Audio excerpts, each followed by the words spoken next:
So I had a whole countdown and everything, and just realized I forgot to hit go live over on YouTube. So oops. So jump scare, surprise, we're live already. What's up, guys? Canadian Guy here, and I am back with Spyro Reignited. Give me a moment to finish getting set up real quick. Because I am trying to quickly fix the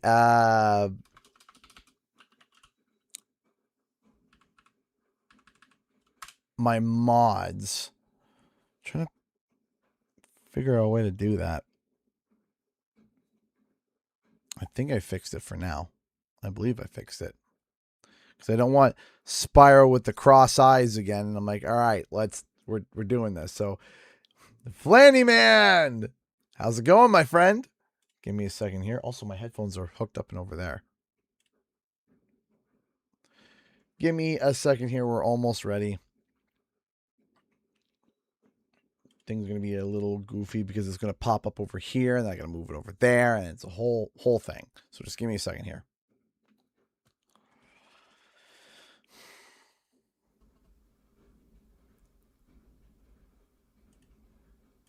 Come on, why are you doing this? Gotta put that over there, then I gotta drop that down, and then I gotta wait for this to boot up. Doing all right, CG. Congrats on your purple boy. Hey, it's everyone's purple boy, not just mine.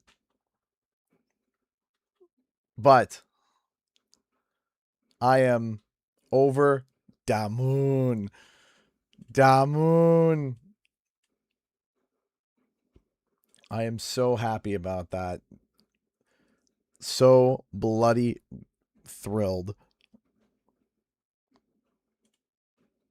There we go. There we go. Da moon. All right. Hold on. Now I gotta grab my headphones. Knock something over apparently.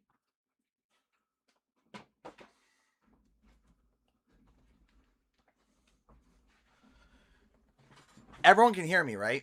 I'm not just talking to the void. I'm not just talking to the void. Da saloon. On the moon. On the moon. Oh, you can hear me. Double me. Whoops. There we go.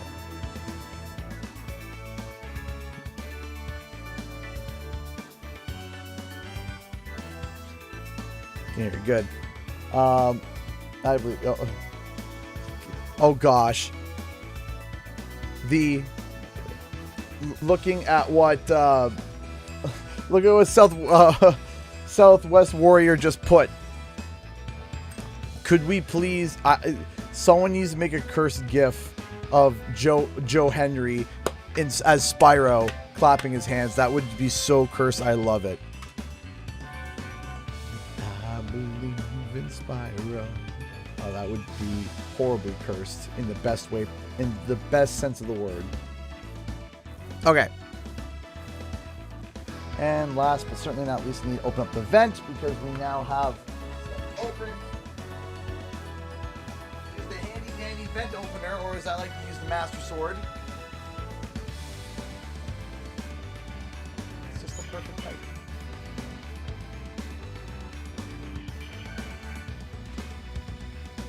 I'm in a basement, so the ceilings are a little bit wonky.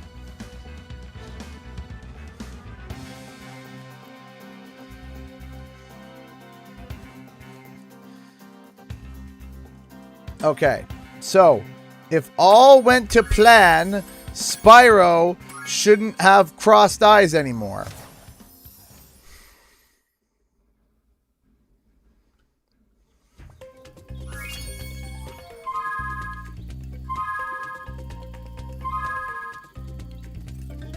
There we go. We're no longer T-posing eyes. We got good eyes. I think we're all done here. I think we got to head off to nasty. By the way, let me know if you guys can hear me talking. Make sure you hear the game. Everything can be heard loud and clear. Clear as mud. There we go.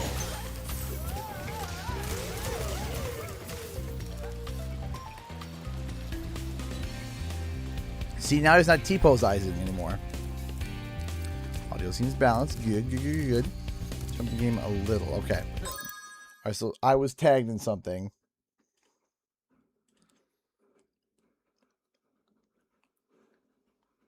Oh, boy. Come on! No! Come on!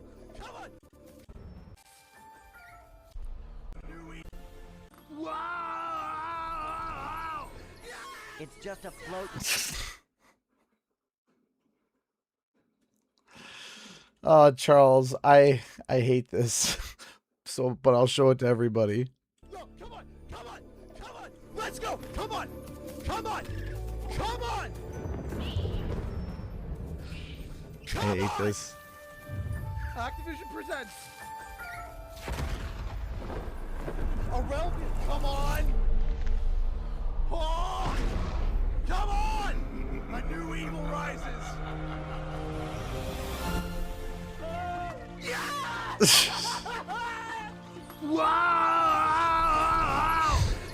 It's just a float, you scaredy cat. They sure do look happy, don't they, Spyro? Well, it's not every day that a dragon gets his dragonfly.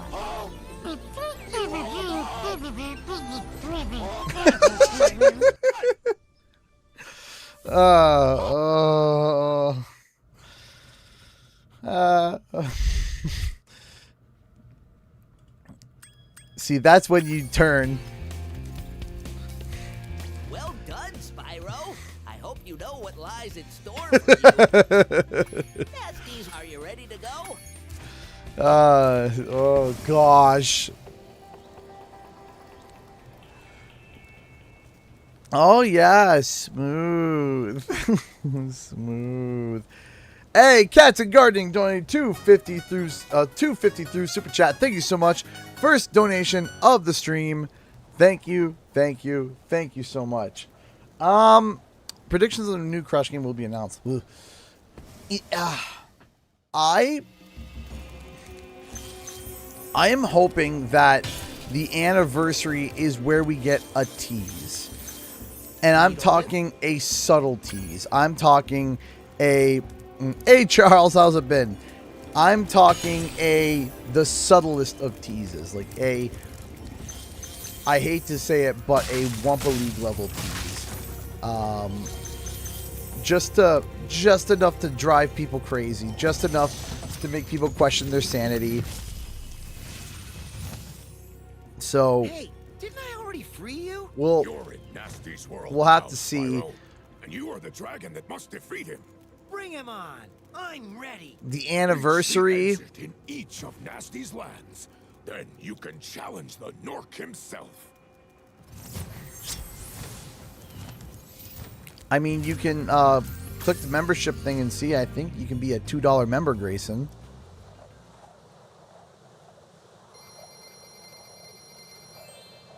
$2, $5, or $10.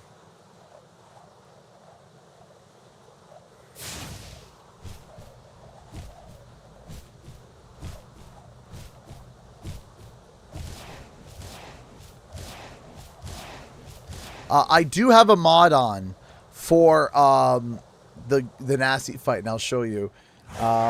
It makes it harder, but I think it's also like really cool. Well, no, the 30th anniversary of Crash is this year, right? That's why I'm sitting here like, okay, they're going to do something. Probably.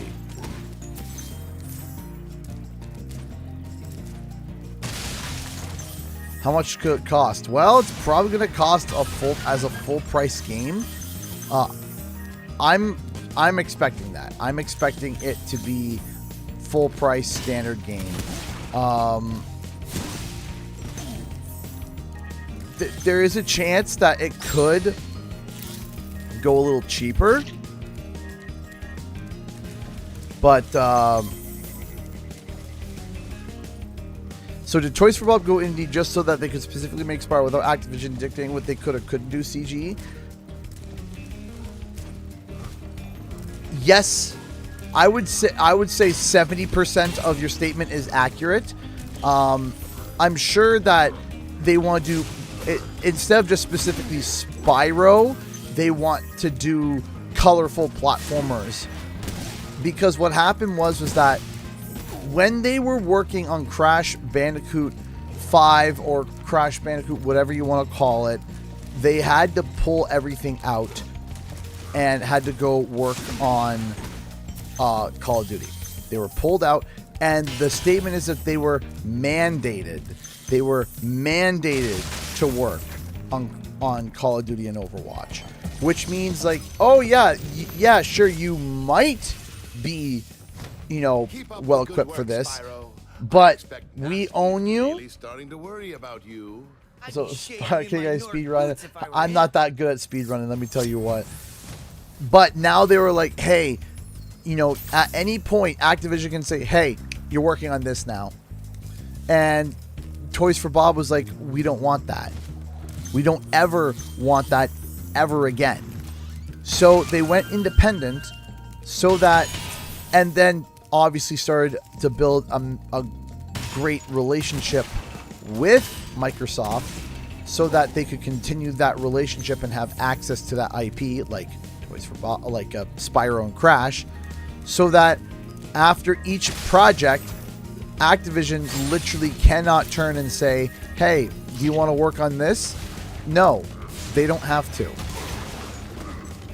So if Activision turned around, let's say worst case scenario, A Realm Beyond comes out and does fine, and Activision turns and says, you know what? Nah, we don't want to ever work on Crash or Spyro ever again for the history of ever, for whatever reason. Toys for Bob could turn and say, okay, well, there's other beloved platformers out there that we could work on and not, you know, fall apart, and keep our team. So we keep our team afloat, you keep your tenure, and you're able to keep working all together. So that's where they got their freedom. So yes, they went right back to the team that they were working with, but that was because they wanted to work on those IP and didn't want to ever be mandated to be boomerang back into Call of Duty. Alpha Dude donated $5 to Super Chat. Hey CG, how are you doing? I am doing well. How long do you think it'll be before we hear more about Spyro? So this is a bit complicated. I am going to be championing, so I don't know what their initial plan is, but as a member of Team Spyro that may be taking it way too seriously, and I fully admit that, I'm going to be championing to make sure that doesn't happen to the point where it's like we don't hear about it for months, and then all of a sudden, oh, here's an update. For it to be like, hey, for there to be kind of in between the massive big chunks of info, that there's updates in between. That there's, hey, if you could, you know, and for there to be a constant trickle, for people to be constantly reminded, hey, Spyro content is coming, Spyro content is coming.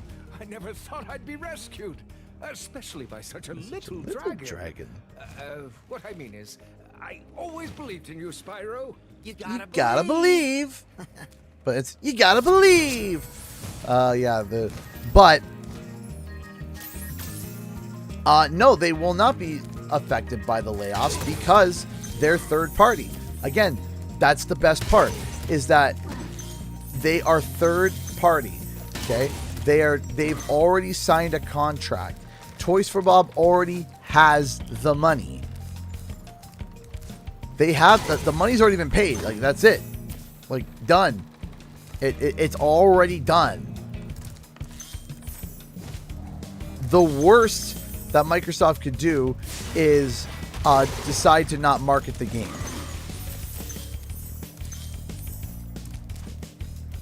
So, like,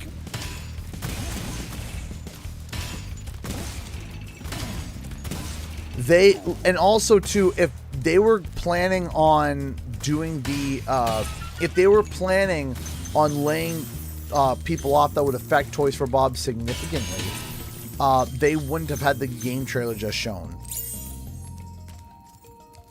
Right? That wouldn't make sense.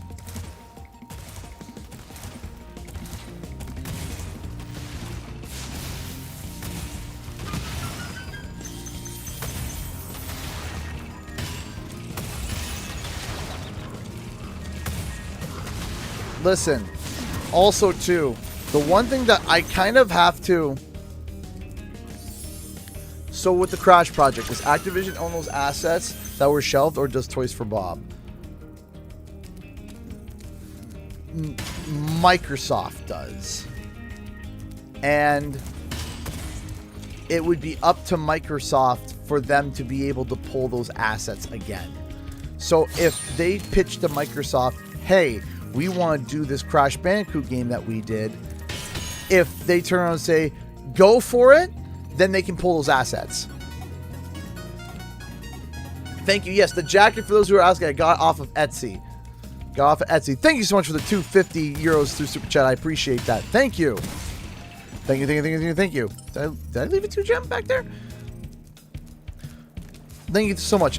I think that is a potential big possibility, is that yes, we could see it at the anniversary. LCG in chat. Spyro's back. Ah.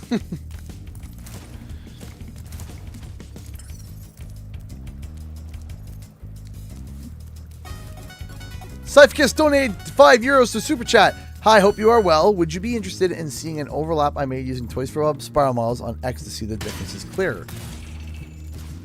I mean, of course I'm interested in that, but it would probably have to be something that we do maybe post-stream.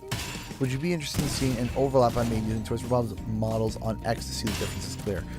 Are you talking about taking like Reignited's model and like overlapping it over top of the A Realm Beyond model? Is that what you're talking about? Just double checking. Do we think the scavs are like one type of creature like Rhinox, or just a blanket term for several different kinds of creatures? I hope there's a lot of different variation, of course. There was a really good theory put forward by my buddy Lord the Dragon, who suggested scav could be something like interesting to like a scavenger. So what we could be seeing, to kind of bounce off the idea of there being multiple kinds, is that they could all be different species of creatures that are scavengers. So we're going to see vultures, hyenas, anything that's considered as an animalistic scavenger. I think that would be that could be a potential look at what it could be.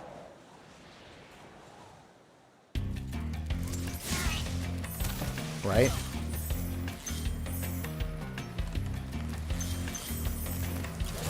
Right, the scav is like a scavenger. If you want, send it to me on Twitter, and in between my breaks, I will take a look at it, and then we'll pull it up.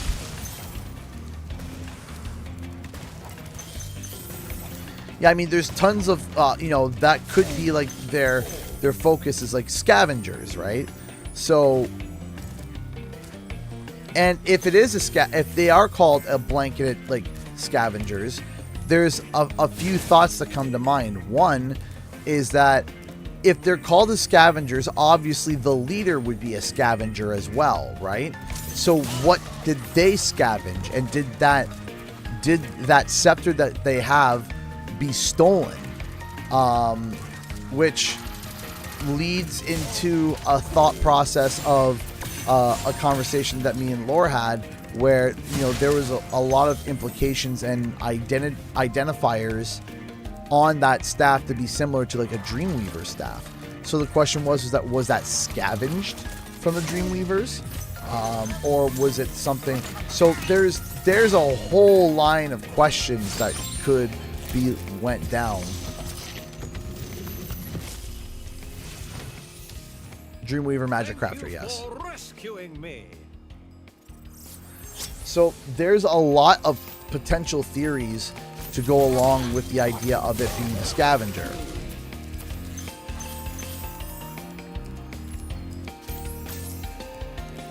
I don't think it has anything to do with, I don't think that scepter has anything to do with Ripto, but it doesn't look like Ripto's staff. It looks, the colored gem doesn't add up because Ripto's gem was red and his staff was gold. This one looks purple and like black and gold. So I don't know.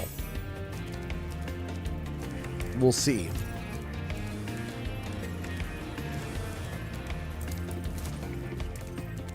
Conky!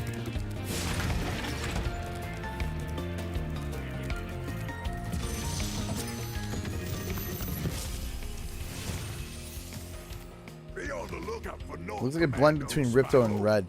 They better be on the lookout for me. Immediately, the first thing I thought of when I saw it was that it reminded me of the Sorcerer from the Shadow Legacy.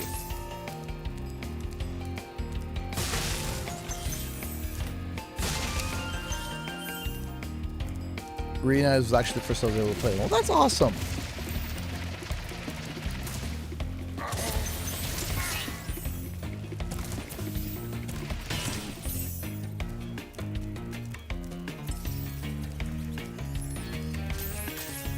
But will they bring Cletus back for A Realm Beyond? I would love if they brought back Cletus for A Realm Beyond. We received our first Streamlabs donation of the stream, coming in from Dad Jokes, who donated $1. When our daughter was born, she had a bit of jaundice, so she was literally small, round, and a bit yellow. We called her Melanie. Melon Y, Melanie.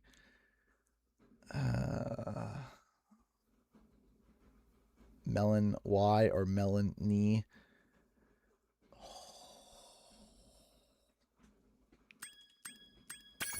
Ow.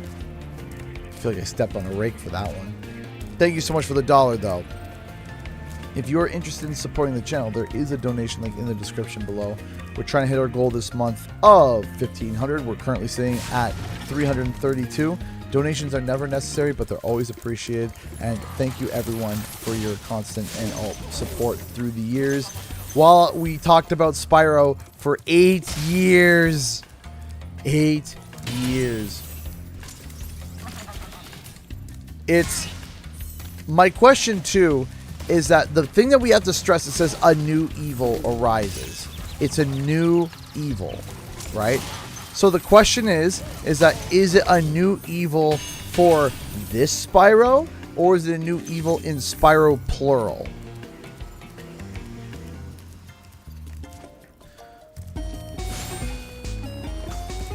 We received another Streamlabs donation from Dad Jokes again. Just before she went to labor, she screamed, "Honey, I'm due."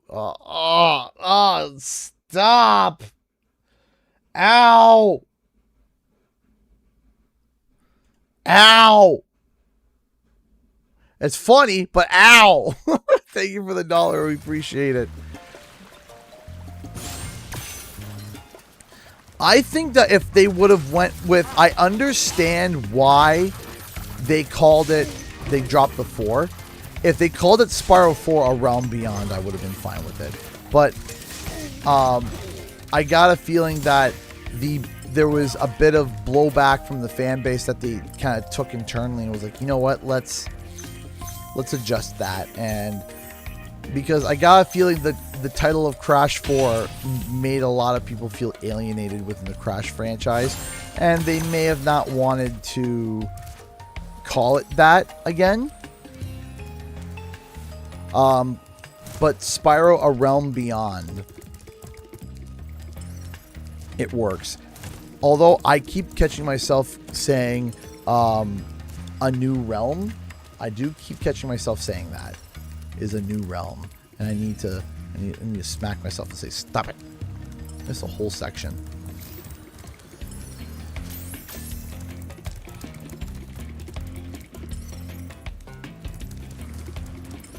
It's up there, right? Okay.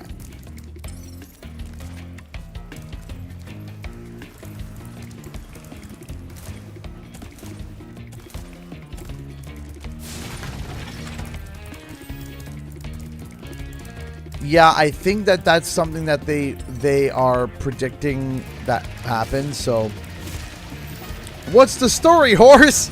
donated $2.50 through Super Chat. Thank you so much. I know you're a big Spyro fan. You expect an old villain? I don't think so. You know, I am taking the concept of a new evil rises as quite literal.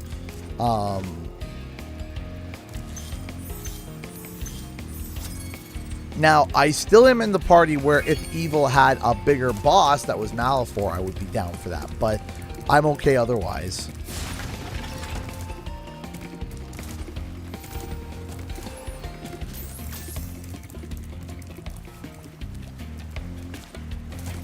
I did not get chaos vibes. I mean, that creature's hand is black.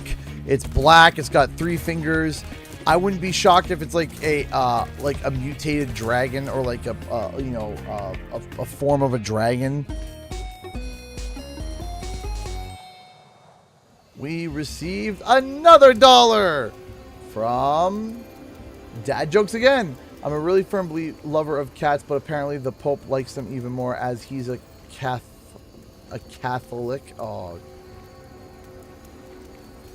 Oh, yeah. Ugh.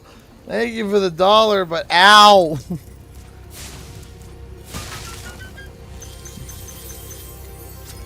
Did you punch me in the eye? I'll hurt less. All right, so let me show you the one mod that I have installed right now that I think is really fun. Yeah, he sounds nothing like Richard Horvitz.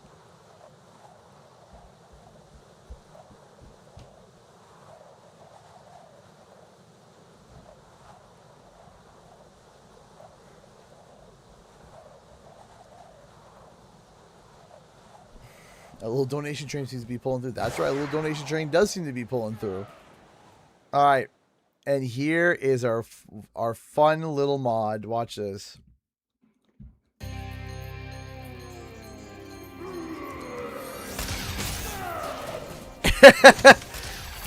Spyro gets it. Nasty Nork now hits you one shot, and if you get hit, you get turned into.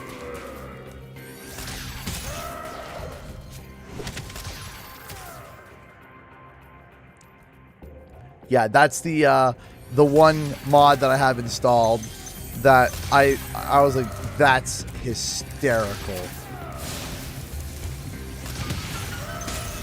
Yeah, see, it catches you too. Because if you're not paying attention, it's one shot and you're toast.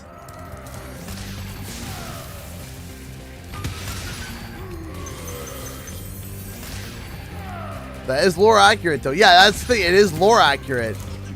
It makes more sense. And it makes the challenge a lot harder.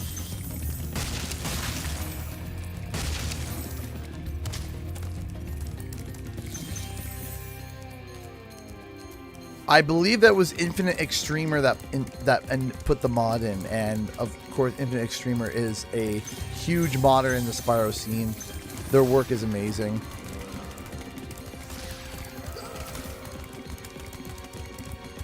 They ported I believe all the skins, or at least the big skins, over from Rumble over to Reignited. Come on, get back here.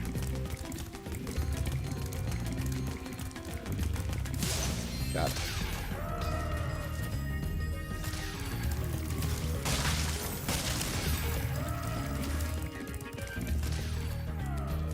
Why? Maybe they didn't have enough time. Maybe they didn't have the tech. Maybe they did and it just didn't work out. You have to realize Insomniac was moving at the speed of, like, they were just literally coming up with ideas on the fly and were just slamming them in, trying to go as fast as they physically could to get this stuff done, right?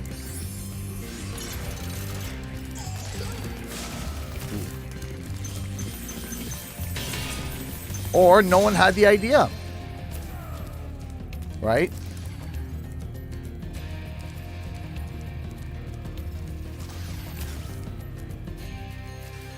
Yeah, no, Infinite Extremer deserves all the praise.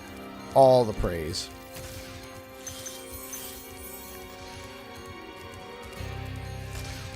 But also, if Toys for Bob did that, then people would have been yelling about how inaccurate it is, right? So, yeah.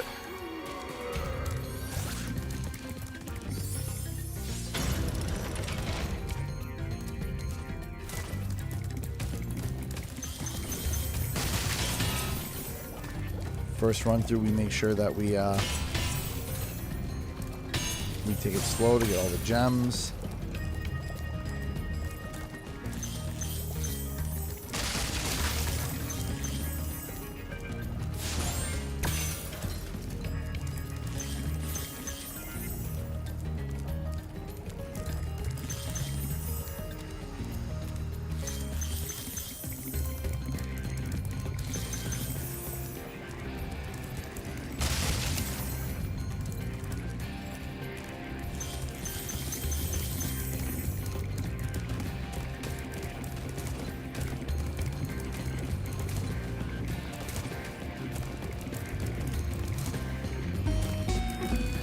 Hey, we see another Streamlabs donation. Give me 1 second. Let me. On. Let me get this Nork.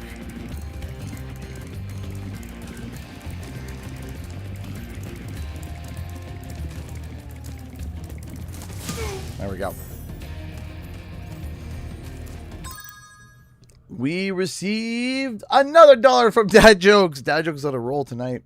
My grandfather invented the cold air balloon, but it never really took off. That one's funny.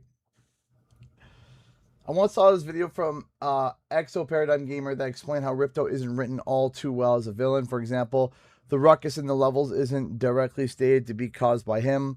Without context, things just sort of happen. Do you guys agree? I personally do. I think all of Spyro's villains can kind of be wrapped up to that. I mean, we got another Streamlabs donation. We got a train going. Give me a second here. Hang on.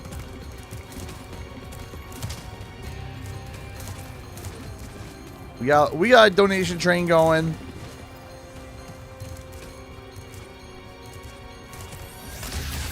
There we go. You're toast, Nork. Ka 0111 donated 5 PLN through. Oh, is it gonna? There we go. Okay, 5 PLN through Streamlabs. I'm sure TFB has a good concept for new Spyro, but I'm worried about the small flaws that ruin the whole experience, like the overly long levels in Crash Bandicoot. It's about time. In my opinion, each of them should be split into two because if they were too difficult overall. Give me 1 second. Nasty Nork is toast. Toast. So now there's order again in the Dragon Kingdom?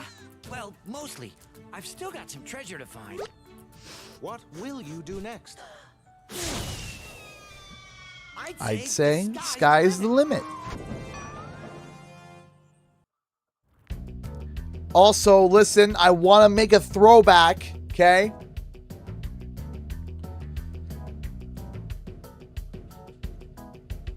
Because people call me crazy for this. But after Crash 4, I did an interview with Lou Studdard. And I had asked, what's next for Toys for Bob? Was it after Rumble or... Was it after Rumble? No, never mind. Never mind. It doesn't check out anymore. Never mind. I'm still crazy. Nasty's ancient history now. So, what's in there?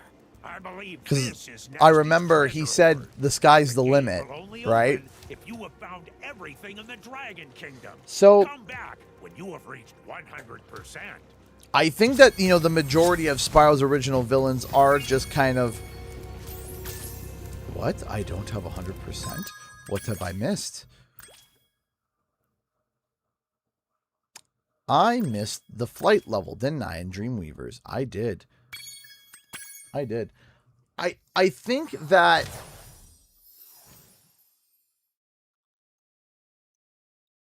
I think that overall, the villains across all of Spyro are relatively, like, it's just their characters. Like, they're there for the sake of being there. I think that There is a connection to Ripto and the issues in Avalar. There is a connection, but it's not a very clear one. But Ripto's presence is causing. Ripto's presence is causing and all the stuff that's happening is a side effect to Ripto being there. So everyone is trying to deal with Ripto and all the problems there, and there's more problems popping up that they're trying to solve, and they can't because they're focused on Ripto. And now you have to take out Ripto to be able to turn to solve the other problems. That's how I kind of see it as.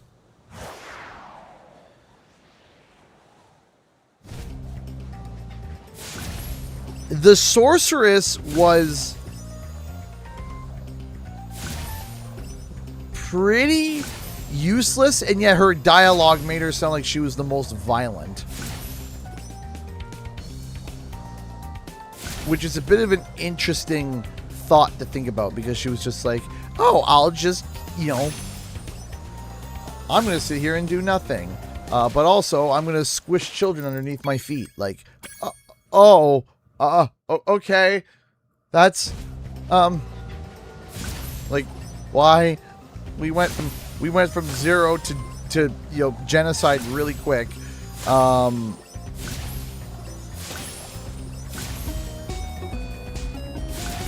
We got another Streamlabs donation from Dad Jokes. My sister's not been very well recently. Extreme hay fever and diabetic diagnosis all at once. I tried to cheer her up. Flowers, chocolates. Eesh.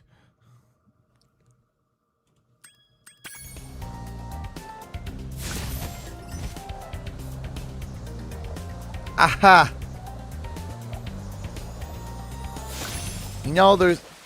There's certain things that you don't get certain people at certain times, and I think that's one of them.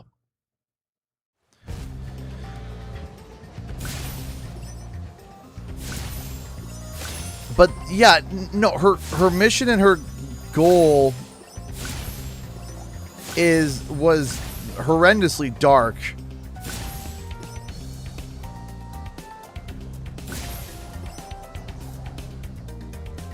And basically, like, almost like unnecessarily dark. And it was such a tonal whiplash from, I got called ugly, and then I want to take over Avalar, and then it's, I want to kill and murder a bunch of babies and tear their wings off and squish them underneath my feet. It's like,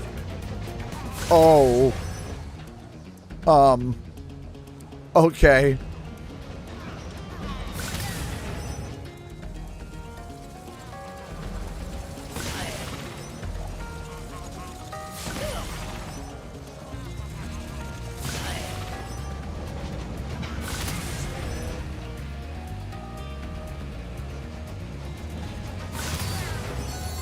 Are the hype points for Spyro going crazy? That's insane.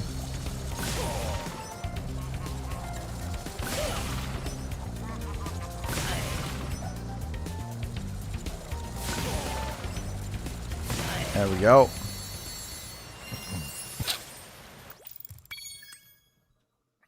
There we go. Hey, Lily Tiger Rig with a party too. Hi, Lily Tiger. How's it going?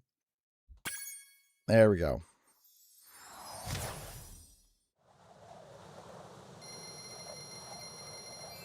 That is pretty crazy.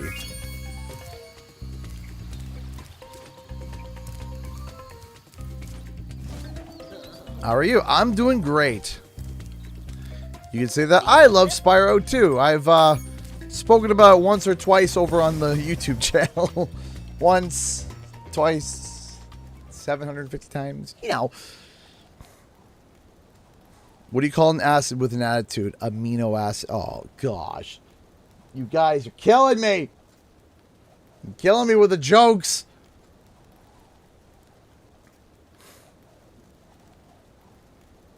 I hope we see dragons soon around Beyond. I think that would be really cool in general. Just dragons. I just want to see dragons. Again, we're still on the... I got sent to a new realm and I got stuck with you. Dark Golem doing $5 super chat. Hey, kidding guy, I'm eating Subway right now. And who knew Spyro took my... Ah, thanks for the $5. But...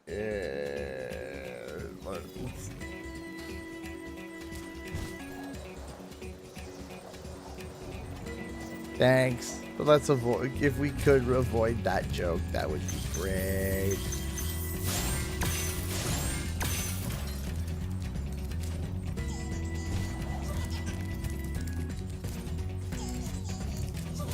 Let's go over here. No, I'm so psyched for A Realm Beyond. It's not even funny.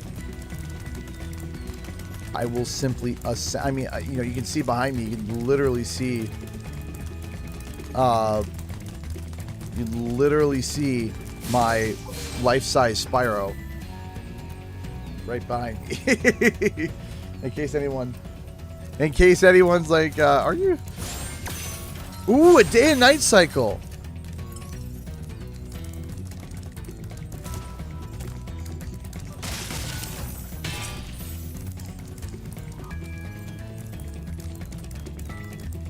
Victorian donated $10 for Super Chat. To fin out the dad jokes, Dragon Shore's HD remake announced, but it's full world with loads to do and Easter eggs everywhere.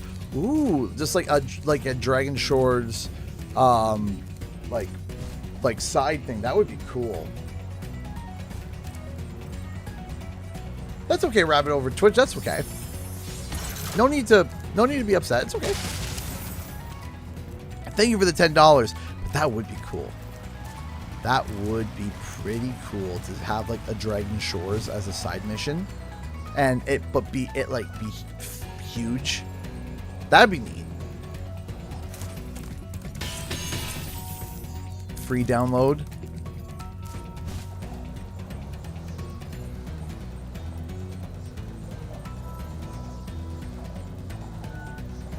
I know it's budget.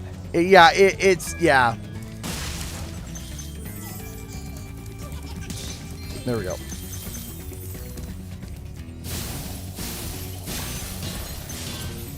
Yeah, a day and night cycle. That would be cool. And could you imagine if there was like different villains? Listen, I am a sucker for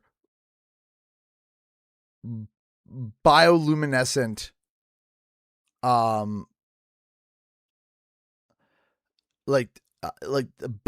am a sucker for like bioluminescent things at night. Okay, so if there is a level where it goes nighttime and it's like the plants go bioluminescent, I'll just be like, all right, I'm moving here. I'm a big sucker for that. I'm a huge sucker for that kind of stuff. That like that just, I would love that. That would be so cool.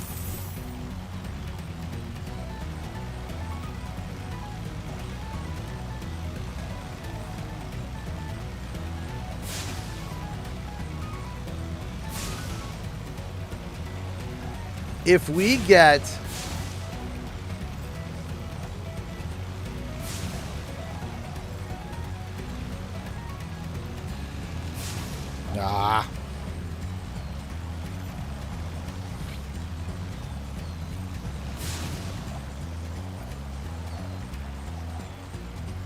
see, I'm distracted.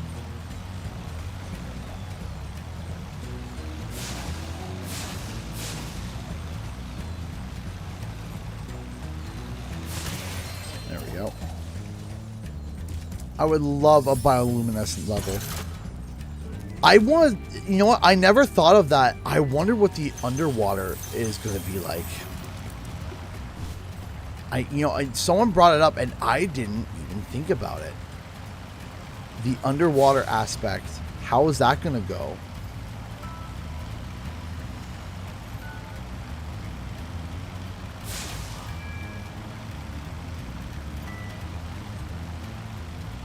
I want to know, can you show me?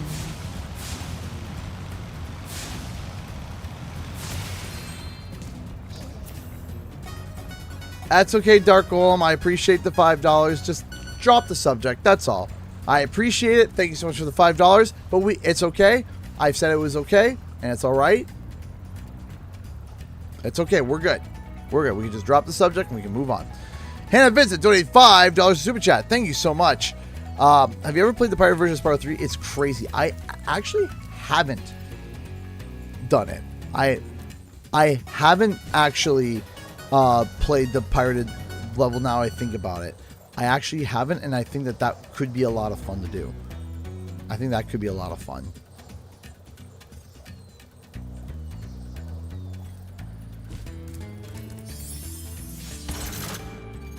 Can't wait for the practically noticeable guideline. As someone who grew up with the series, I don't imagine it to be anything too major, just small references and maybe alternate color palettes for Spyro, or instead of gold highlights, assuming the game will have alternate cosmetics. Yeah, I agree with that too. I think that many have nostalgia bias and have many have a nostalgia bias and want Spyro old classic way. So I ask you, Canadian, how much do you tolerate TFB for them to deviate with Spyro so long the game is good? Listen, I have a very, very simple thought process when it comes to Toys for Bob. If I have any concerns, I will voice them, but at the end of the day, let them cook. Just let them cook. This is going to be the first time that they made a game in a long time where they've had 3 years to make it. This game has been on their mind for a while. So it's a matter of if they come up with an idea, okay, let them cook. And I trust them.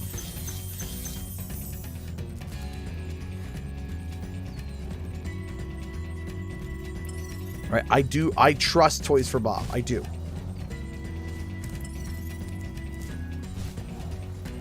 I trust him with Crash 4, and I wasn't disappointed. I trust him with Reignited. I wasn't disappointed.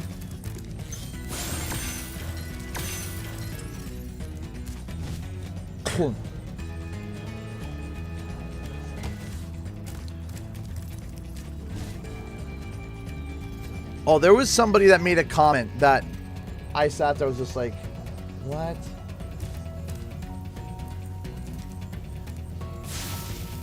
I thought Toys for Bob is gone, so I'm super hyped for the new Spyro game. Love It's About Time. Insane. Yeah, It's About Time was so good. What I'm upset about, and that somebody said, I looked at, and I read it, I was like, what?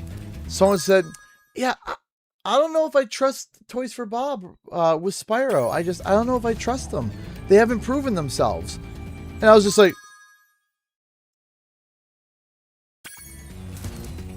what? What do you mean? They haven't proven themselves.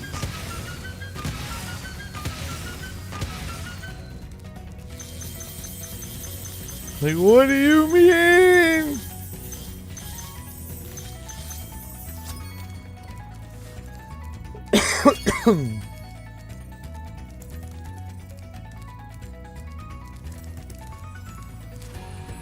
When I saw the excitement, my soul left my body in pure excitement on New Spyro. You guys saw me lose my marbles. My voice still is damaged from it.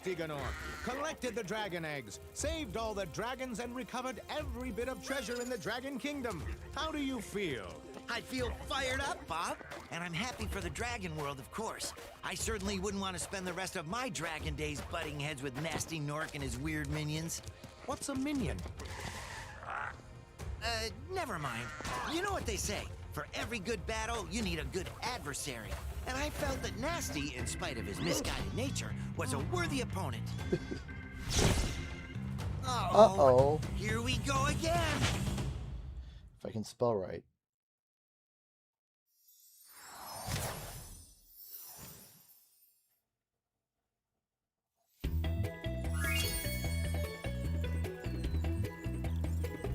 Okay. I'm excited too. I want to see if Stuart Copeland comes back. We're happy to see Tom Kenny back as well. I Forgot what the sun looks like. We should go on Go on vacation. vacation. Somewhere warm. Somewhere sunny. Dragon Shores, yeah. Yeah. I haven't been there since we kicked Nasty Nork's butt. How about it, Sparks? You up for a vacation at the beach? Last one there's a Nork.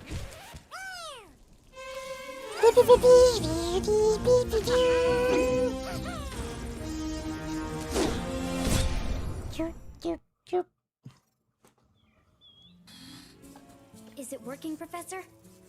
Almost. Just a few more adjustments to these orbs and... Maybe this isn't such a good idea. Bringing a dragon here could Wizard's just make Peak Ripto is more angry. peak. Calm down, Hunter, and stop fidgeting. But you saw the professor's book. They have claws like this, and teeth like this, and they can spit fire like this. They sound much more dangerous than Ripto. That's exactly the point. A dragon is our only chance of stopping Ripto, and you know it. It's working. It's Spyro gets trapped in a realm again.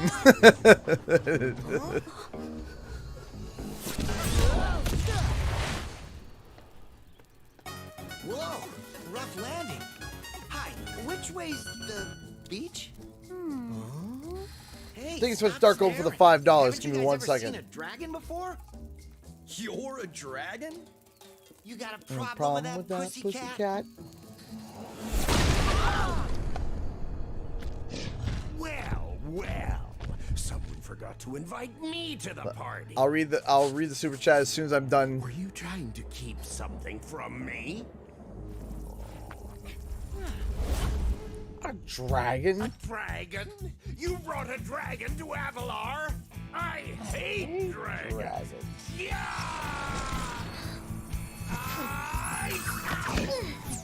Crush! Kill it! Kill it!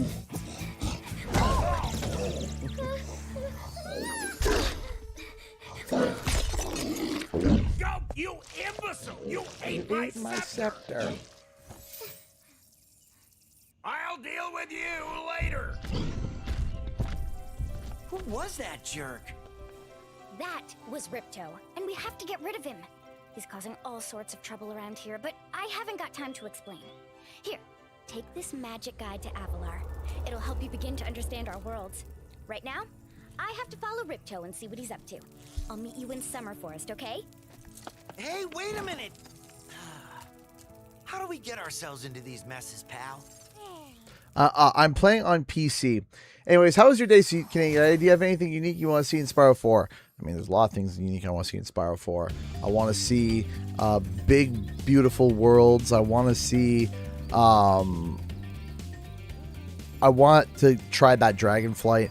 I want dragons to come back. I think that would be really cool. Thank you so much for the $5. I appreciate that.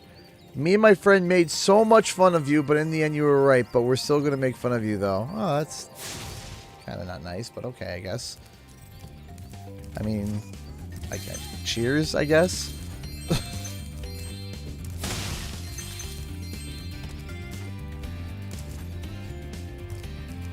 Hi, Spyro!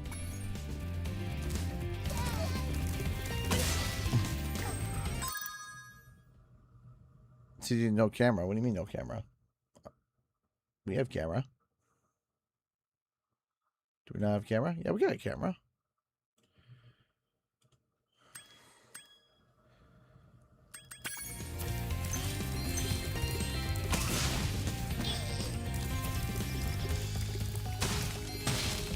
That's good, Dark Golem. We appreciate it. Thank you so much.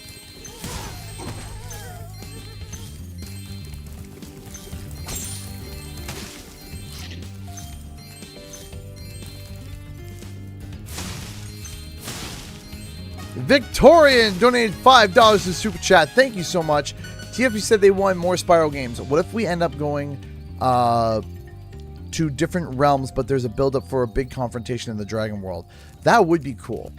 That would be cool. I hope that there is some sort of build-up. I hope that there's an overarching theme that they want to follow, and that it eventually builds and builds and builds, and it builds into something massive. That would be really cool. I want a bigger overarching story. That would be a lot of fun. Crimson Skywing 55 has been a member for 53 months. New Spyro. Woo! Thank you so much for being a $5 member for 53 months. You are awesome. Thank you so much. Thank you, thank you, thank you. Yes, the final fight could include the flying capabilities.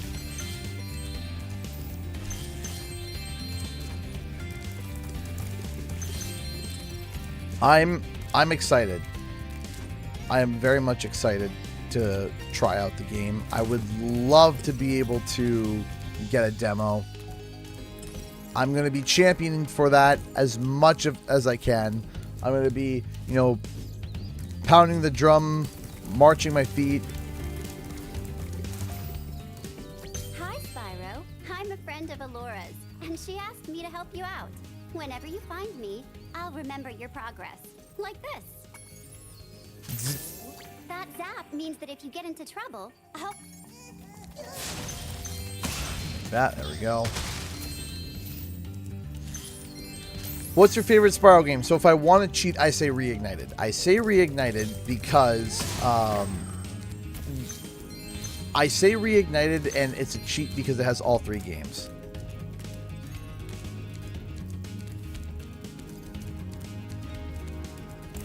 I think, though, if I had to choose, I love Spyro 1 Reignited. That is, it's really good. Then Spyro 2 Reignited and Spyro 2 are really close to each other. I say tied. Sometimes I think Spyro 2 OG is a smidgen better. Sometimes I think Spyro 2 Reignited is a smidgen better. For Spyro 3, Spyro 3 original is I don't want to say head and shoulders, but it's up there with being better than it is very much up there being better than the Reignited version, but that's just me. All right, hang on a second. There we go. Come on, we can do this.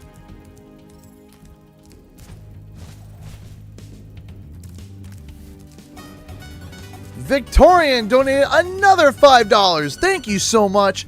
I also know I'm onto something. The power-up skins in this game, genuinely, I think they might be a clue. They're one of the biggest changes we got. You know what? That is something that I want to explore, as I said. And I am going to ask, where can we look in Reignited? I'm going to ask if they're going to... I'm going to ask and be like, hey... Ah, almost.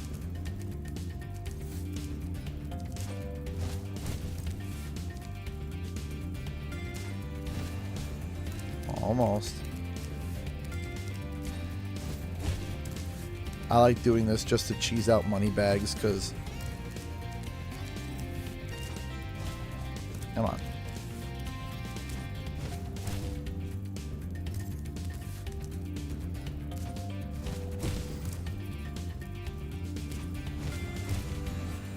Oh, okay.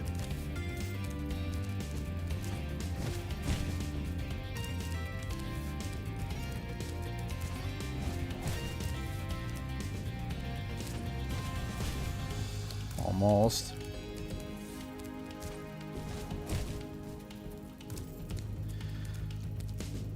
Lord Kazu donated $5 to Super Chat. We got a donation train going, guys.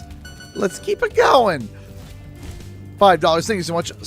Realm Beyond Hype. I've been a fan since the PS1 era. Thank you so much for the $5. And yes, as have I. I have been a fan since I was a kid.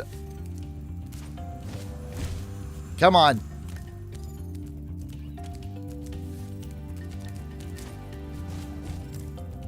Come on. The problem is that with the charge jump, is that you're not going to have enough space to be able to... Come on!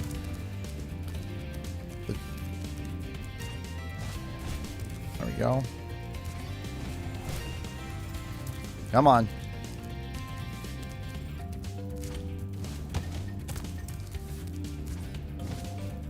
too close.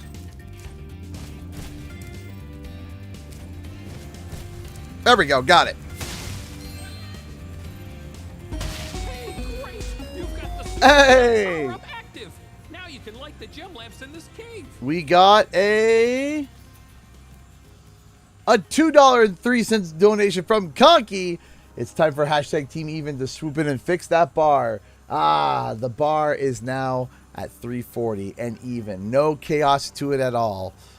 No chaos whatsoever. Absolutely. Every time she feels and jumps, the soup gets closer. No. No. That's okay. How do you do in Toya's world? Hold on. Did I just see something that... Hold on. Okay, for some reason my eyes deceived me and I thought I missed a 5 gem. I was like, there's no way. It cannot be.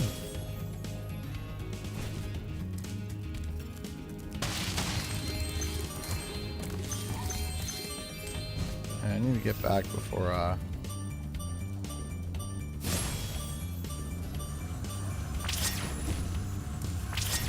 not even close, baby.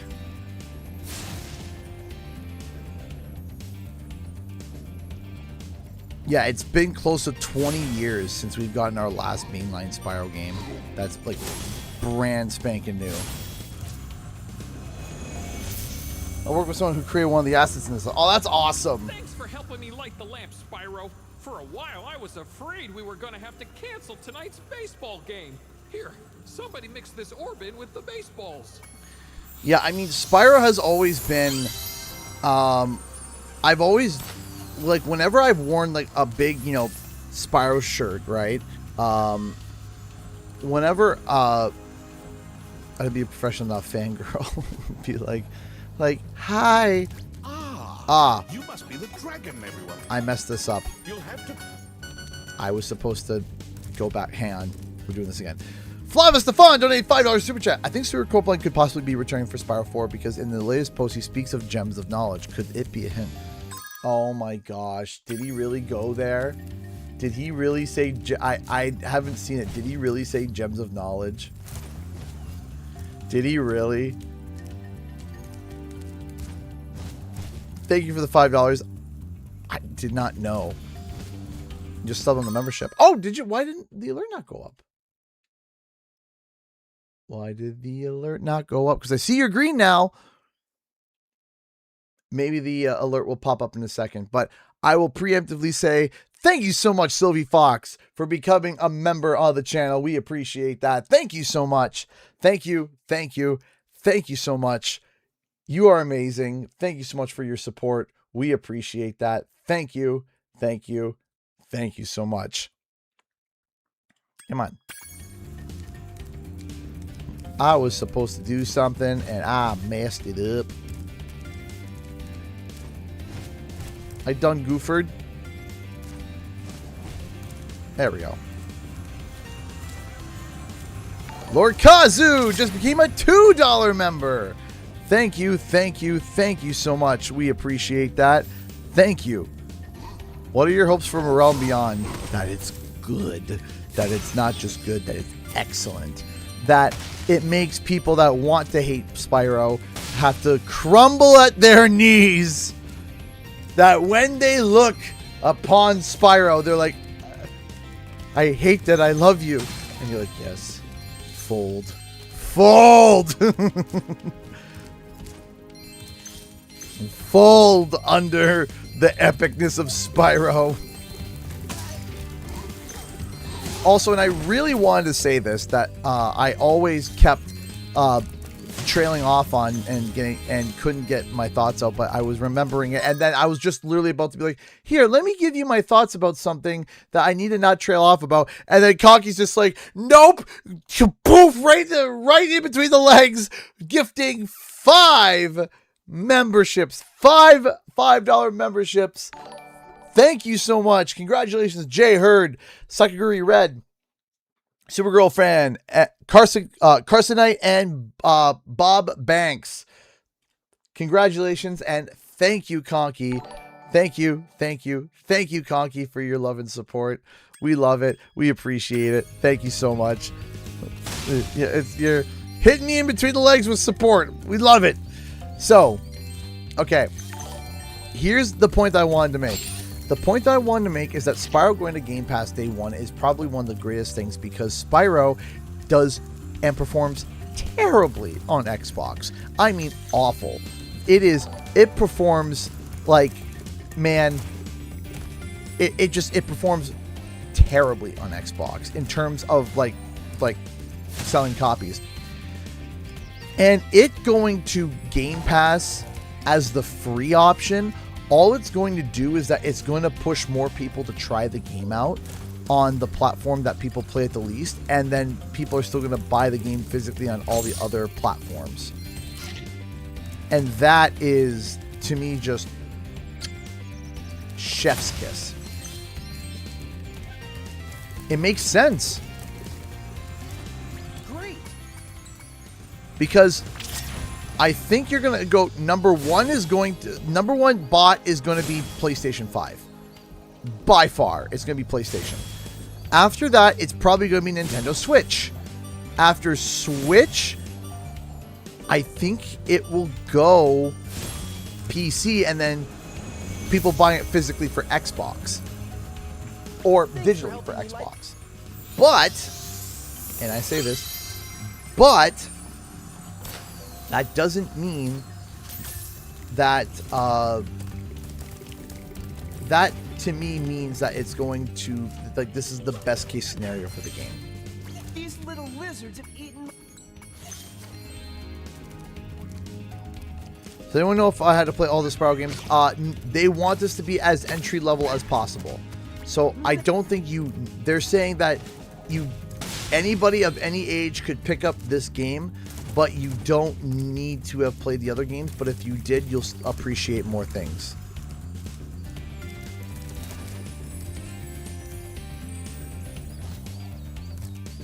And yeah, you know, as much as a lot of people wanted it, no, it's not coming to Switch 1.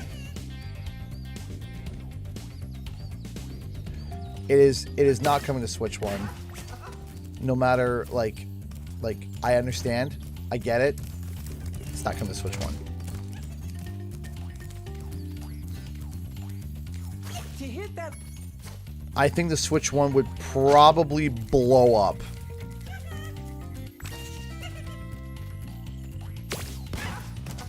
And I get it. I know it sucks because I feel, you see, I feel for people because I know that right now things are really tough in the gaming sphere for affordability because the prices of consoles are going up.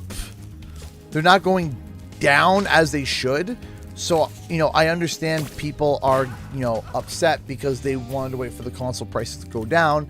And lo and behold, they didn't. And it's like they in fact they went up.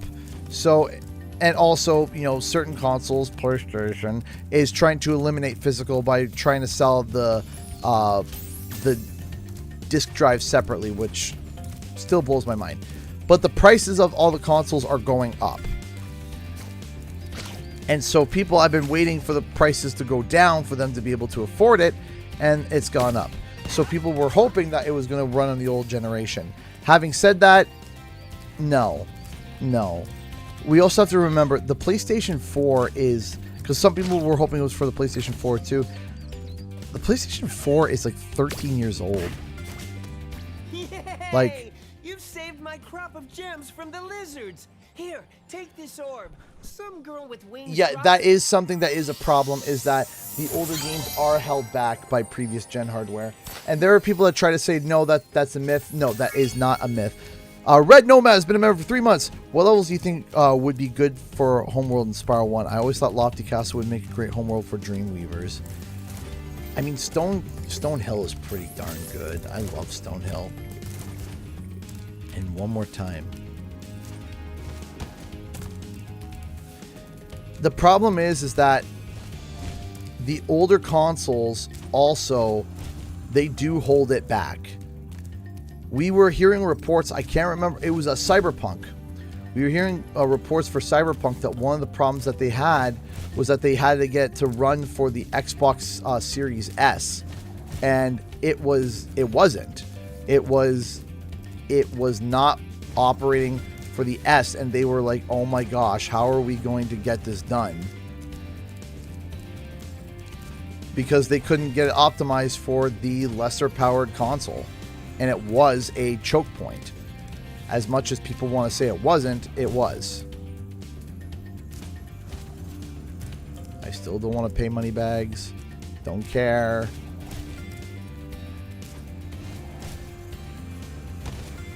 Almost.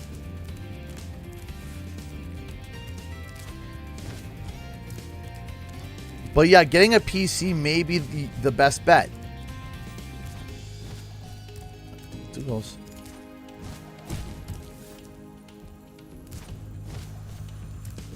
A little, not enough.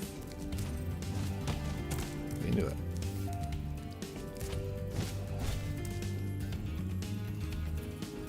You can't play the performance card from this point, like PS6 or Switch 3 10 years from now. You can say X game doesn't run in PS5 due to performance. It's because it's such a beast. True. But also, too, you have to think there are other aspects as well that go beyond just performance, but also compatibility.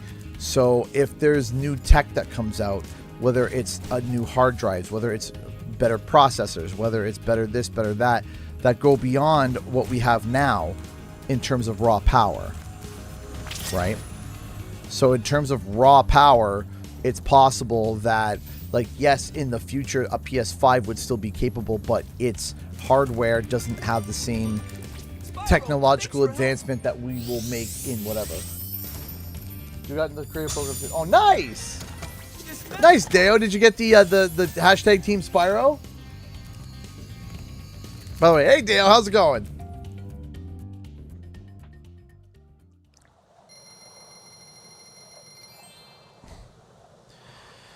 So yes, so there is going to be a problem overall when it comes to optimization in the future, when it comes to this type of tech, right? Oh no. Oh, hello. We didn't get a chance to introduce ourselves before. My name is Alora. Hi. I'm Spyro. Spyro. What are you, some kind of goat? I'm a fawn, you dork. Oh, sorry. Did you meet the gem cutters in Glimmer? Yeah, they gave me a souvenir too. They called it a talisman. They gave you a talisman? What, is it special? I just stuck it in the guidebook you gave me. Well, there are 14 talismans in Avalar. Spyro's still a PlayStation mascot in my eyes. Don't care who owns the rights. That's fair. They can be used to defeat Ripto. That's why I said it needs to be multi-console day one. Oh, I got a little lost. Spyro's gonna help us collect the talismans. I am. He is. Spyro, look. There's no way you can get to Dragon Shores right now. Ripto and his monsters have taken over the castle. What's a good here place to in get the Summer Spyro Forest. merch? I need more. You're going to have to go to Avalar's worlds and convince the inhabitants So- to give you their talisman. You can keep them in your guidebook. Hey, I got this from I could Etsy. do that. Why doesn't the dragon just torch Ripto?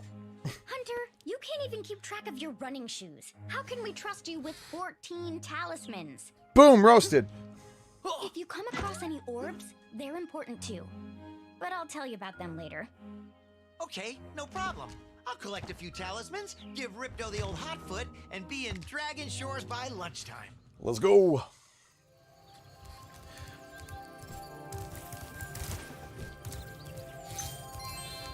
How you doing, Jim?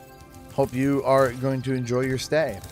No, it's been when it comes to technology like that, the problem is that you get different types of tech and you get different types of things. So for example, it's like, oh, the difference between a regular SSD drive and a regular hard drive. Does that mean a 1 terabyte hard drive and a 1 terabyte SSD? Oh, that means that, it's going to be the same. Well, no. Just like there was a jump in tech. Likewise, in the future, we're going to get these jumps in tech that are going to become more standard and become more typical.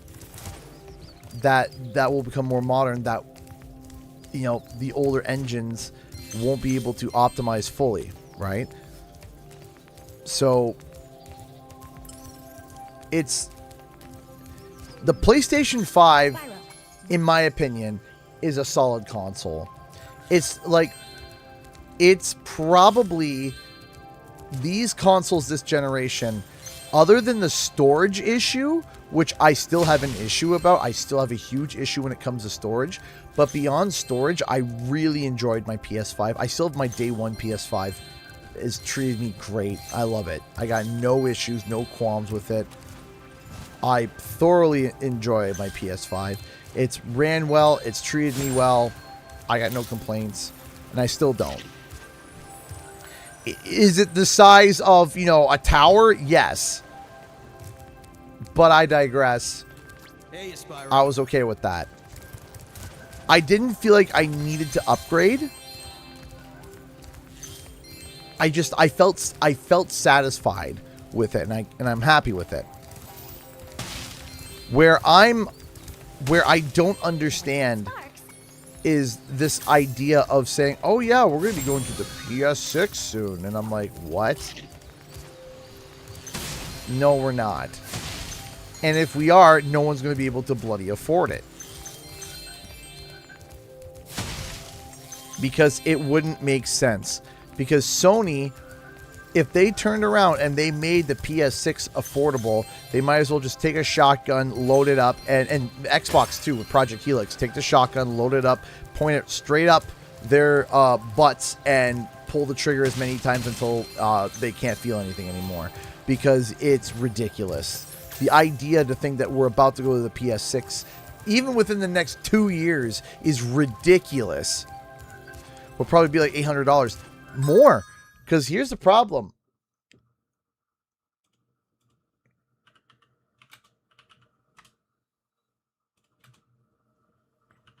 Here's the problem.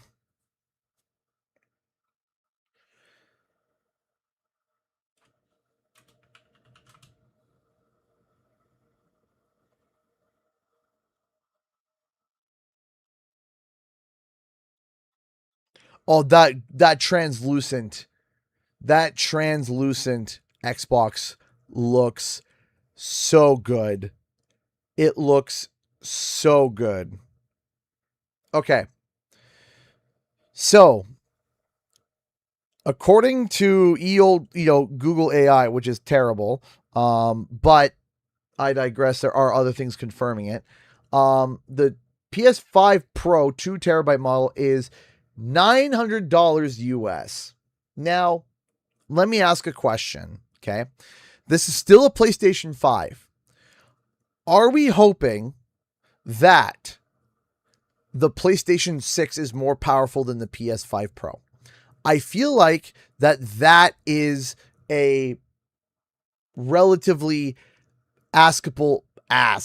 I guess, a relatively within reason is, hey, the next console that you buy should be more powerful than the previous version's Pro version. That happened with the PS3, even though there wasn't really a Pro, or was there? It's depending on what you look at for the PS3. That's what happened for the PlayStation 4, between the PlayStation 4 and the PlayStation 4 Pro, and then the PS5.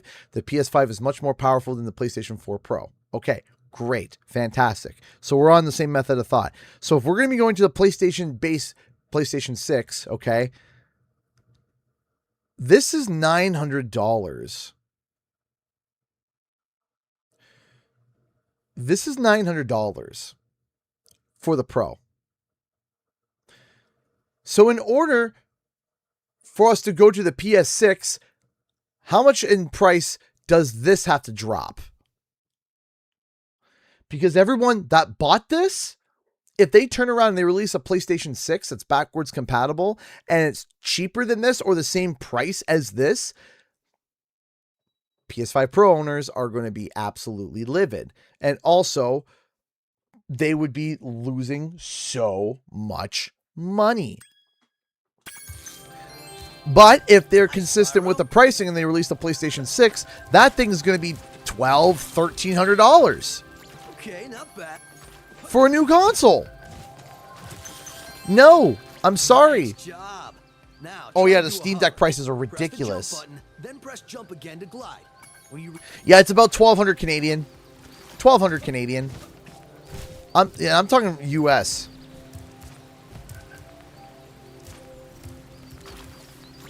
very good. Like, that is insanity. Wow, you're And it makes no sense. Yeah, hold on to it, Jim. Hold on to your Pro for 700. Hold on to it. Because right now, the way that they're treating consoles right now like Steam Day 1 sales. Which is like day 1, get it for 10% off. That's how they're treating it. Which is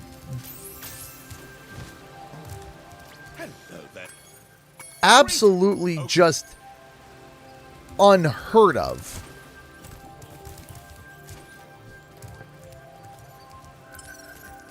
So when they say, oh, we're looking at the PlayStation 6, I'm like, yeah, no, you're not.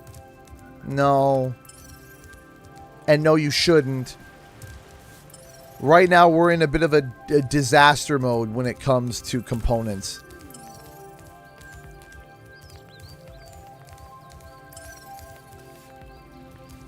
In $950, that's just... like, makes me sick, man. Lord Kazu donated $5 to Super Chat. Thank you so much. I love your reaction with the Spyro Realm Beyond reveal at the Spyro Showcase. And by the way, I'm on Twitter. Love your content. Thank you. I appreciate that.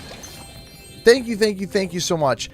No, the reaction that I had was pent up from 8 years of talking about this game. 8 years. I have been reading chat. I've been reading both chats. Trying to.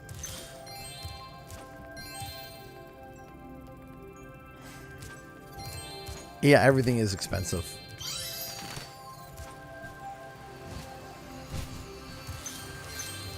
It's... where do we go? Like, it's only going up. It's not going down. Like, I need to repair my computer.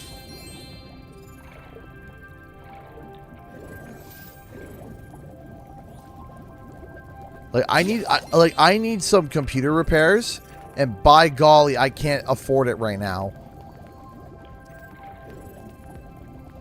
Yeah, I've been waiting. I mean, I've been waiting. Yeah, of course, we've been waiting for 20 years, but I've been waiting, you know, since for the YouTube channel. I mean, the big thing too is that, you know, when you cover these games day to day, sometimes it feels like it's slow. Sometimes it's like, man, when are we going to see this? When are we going to talk about it? Is it? Yeah, RAM's one of them. Yeah.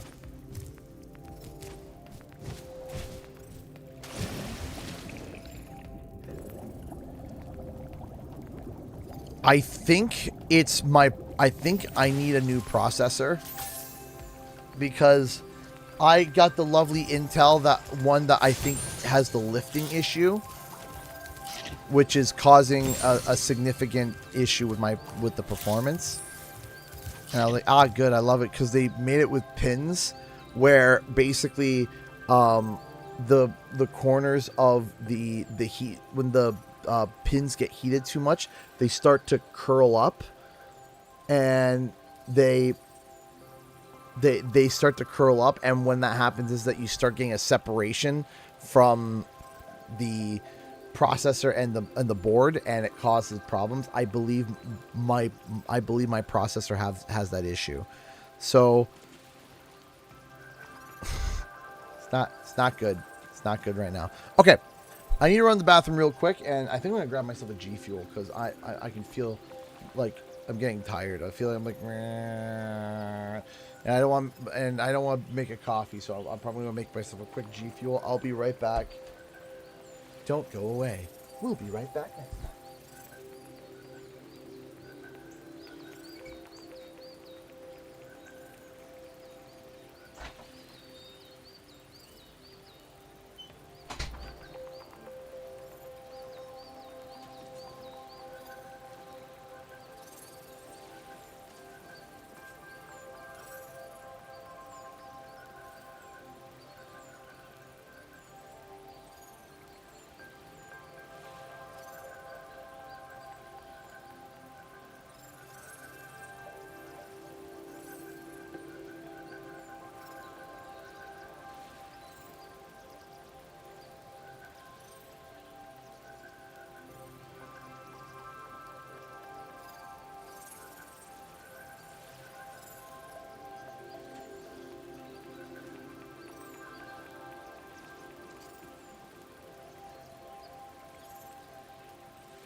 I am back now. Hey, we got $50, $50 super chat from Elena. Thank you so much. Oh my goodness. Donation of the stream so far. Thank you. $5 from Grandma. She's watching. Please say hi, everyone. Hi. 1, you still have 9 to 10 victories to play for the Xbox show. 2, set aside to get the PAX West or for PC repairs. Thank you so much. I appreciate that. Thank you. Sorry it took so long. I had to find I couldn't find my Spyro shake bottle. So I had to find a new one to quickly nab and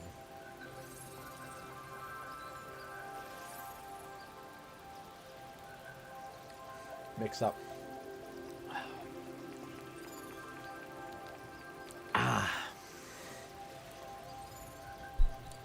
All right.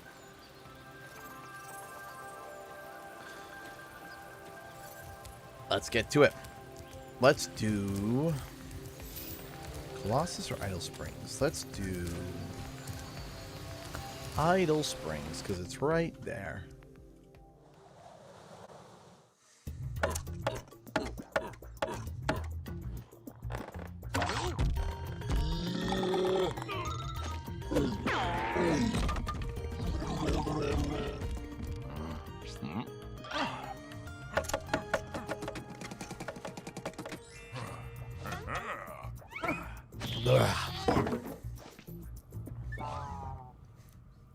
Hi, I'm Kales. How's it going?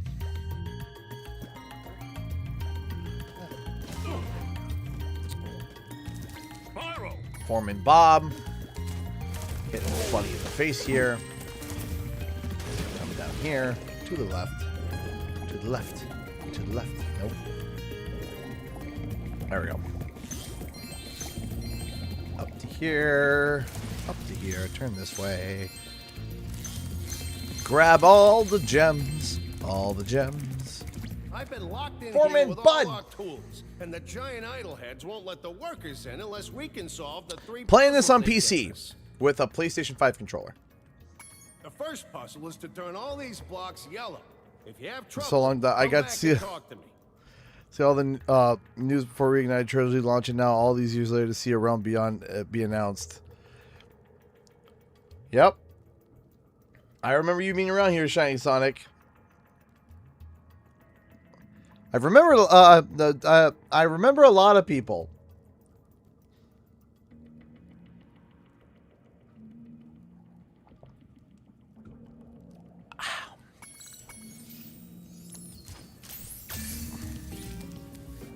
Curly losing my mind's on the treetops.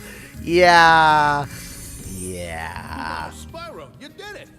I mean, I knew you could do Yeah. it. Now, meet me at the pond for the next. That's treetops is fun. Once you get it though, once you get it, you're like, okay, I got this. I'm confident in you. I believe in you. The big thing, you know, when it comes to Spyro and Spyro 4, when I came out with my report back in 2023, I was trying to get the story out without going too far. I was trying to figure out, I'm like, how do I get this out without going too far? Because people ask, did I hold back on that report? Of course I did. Of course I held back. Of course I held back. There were things that I held back on.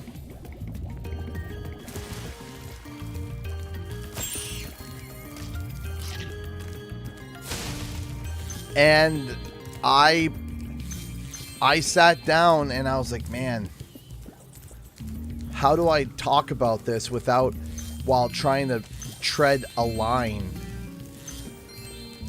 I was trying to walk a line that was, don't burn sources, get the information out. How do we do this?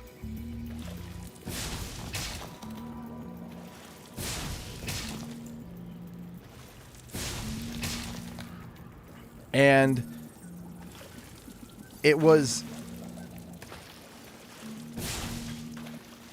it was frustrating. It was frustrating at times, man. It was frustrating at times to sit here and, you know, people are sending me DMs, emails, and I'm reading comments that are just, I mean, some of the comments were just downright, like, even if I was lying, were just downright awful. But I held on to hope.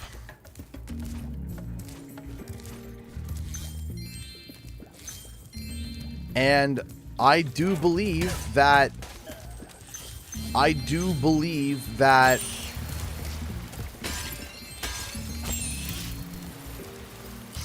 see some people interrogate you like that it was like it's kind of hearing and you had nothing to gain, but yeah.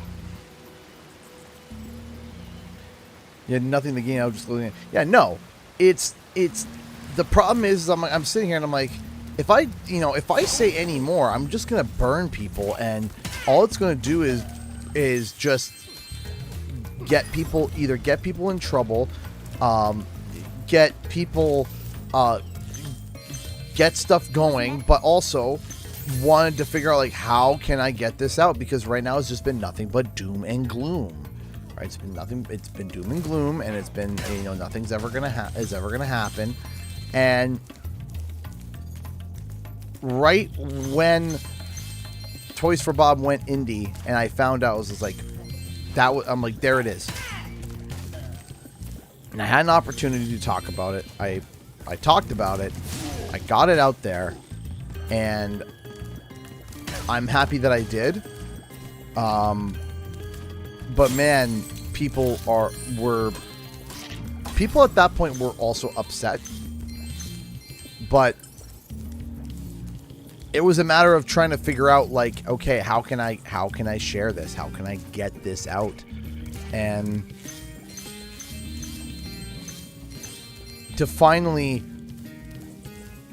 see it out there. There's still people saying I didn't know what I was talking about. And I was like, huh?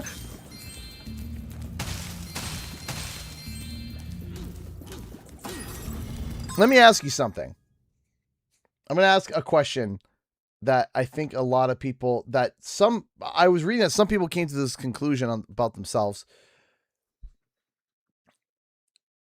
If I was the worst, if I'm sitting there and I am causing nothing but chaos for everybody involved, why is my channel getting exclusive interviews with the co-studio head of the whole bloody studio?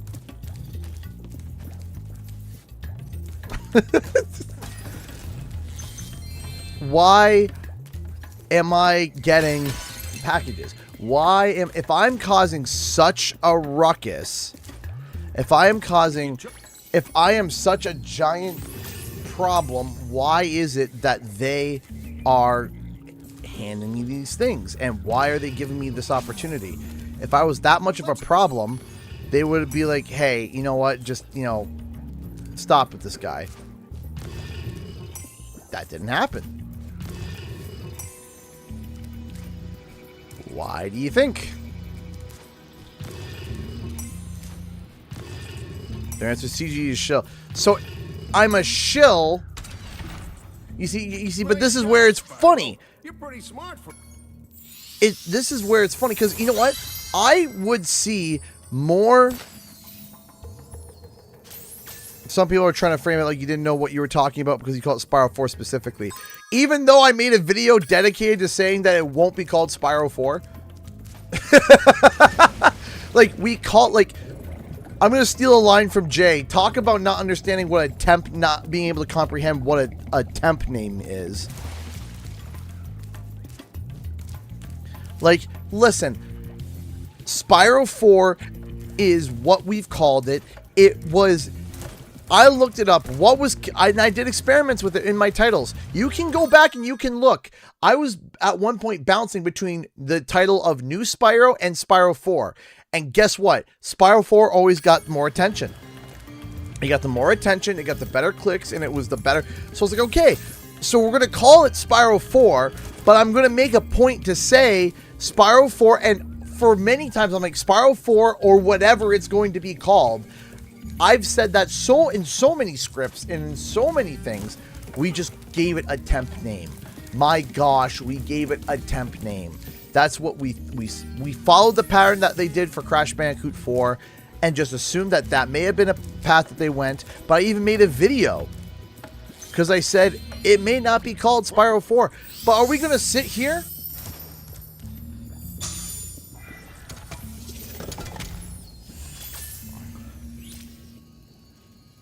Because let me ask you something. What are some of the things that I've been saying? RPG elements. I said that it was going to be different.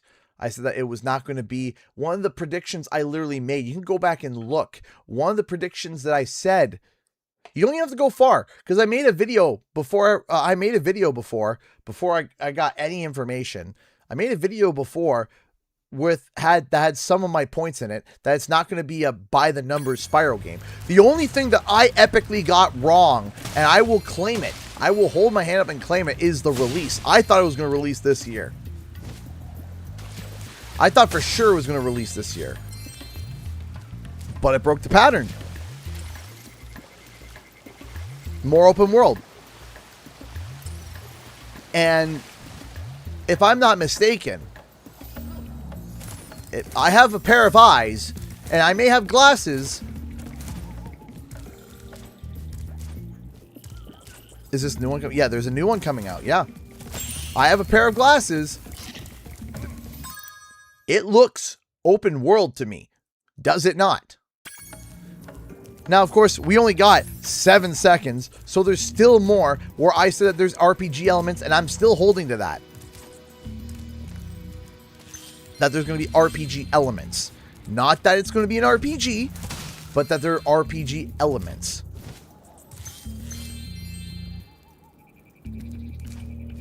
And I don't understand where some people are getting with some of the things that I've been like.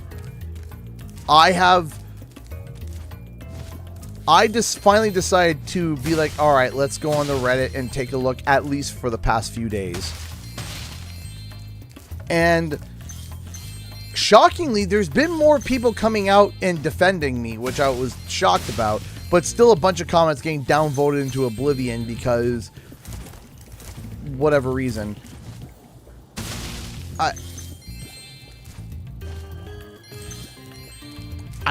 I don't know. I hopped on there because someone had told me that that there was some things going on. I'm like, I don't want to look. I don't want to look. I don't want to look. I don't want to look. I don't want to look. And I was like, okay, I'm gonna look. And I prepared myself. I was like, here we go. Prepare my body.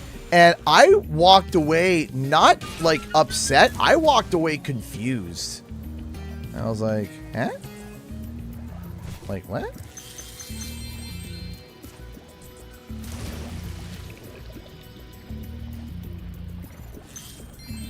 Also, I've been told, I was sent a DM and I was just like, oh gosh, someone did something that I told them not to do.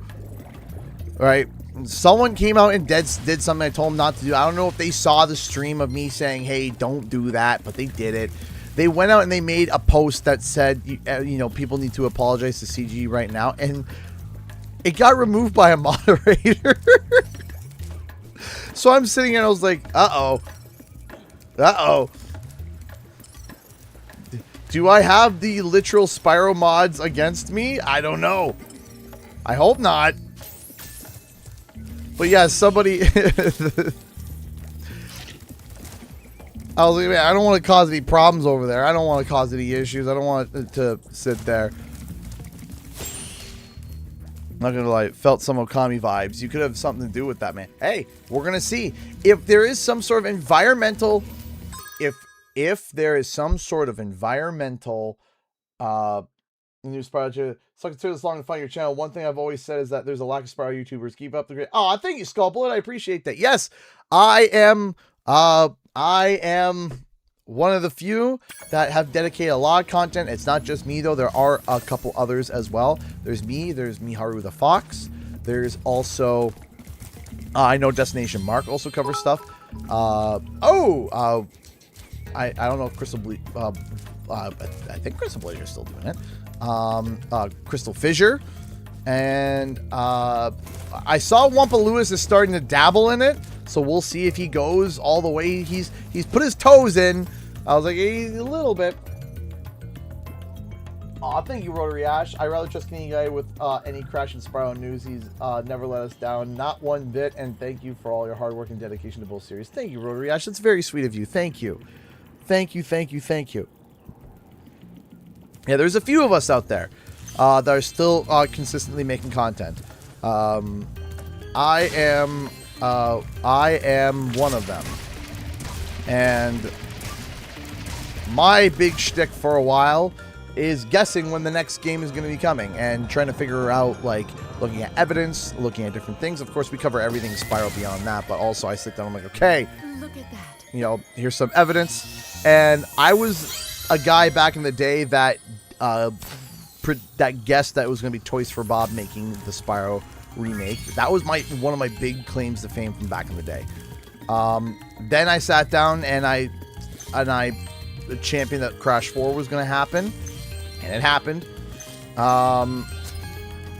CTR, there wasn't enough time for CTR.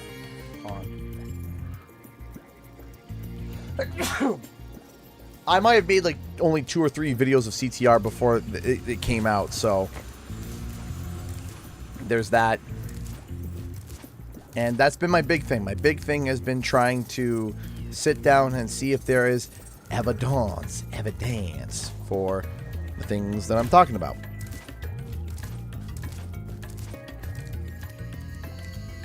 My only miss really bad so far is Sly. That's been a miss on me.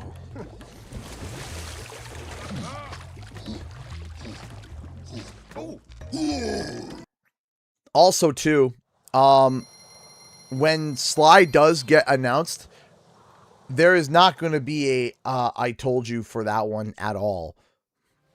No, I don't have the place to be able to say anything about Sly Cooper, because I've been burned twice by Sly Cooper. I got burned twice by Sly Cooper, and I was like, all right, until I see something. Love the Spyro content while I have dinner. Well, I'm happy that you're enjoying the Spyro content while you're having dinner. I do like Ratchet and Clank. Educated, fact-based speculation. That's what I try. I try to do educated, fact-based speculation. I try to have a reason why. Why am I talking about this? Because this. Why am I talking about this? Because this. Right? Sometimes I will say something, I spend more time backing the point up than making the actual point. So yeah, so I'm going to say this. Even if Sly Cooper comes back, I will still forever say that Sly Cooper was one of my misses on this channel, because I genuinely thought it was going to be an imminent, it was imminently going to come. I genuinely thought, and no, that was it was a misnomer.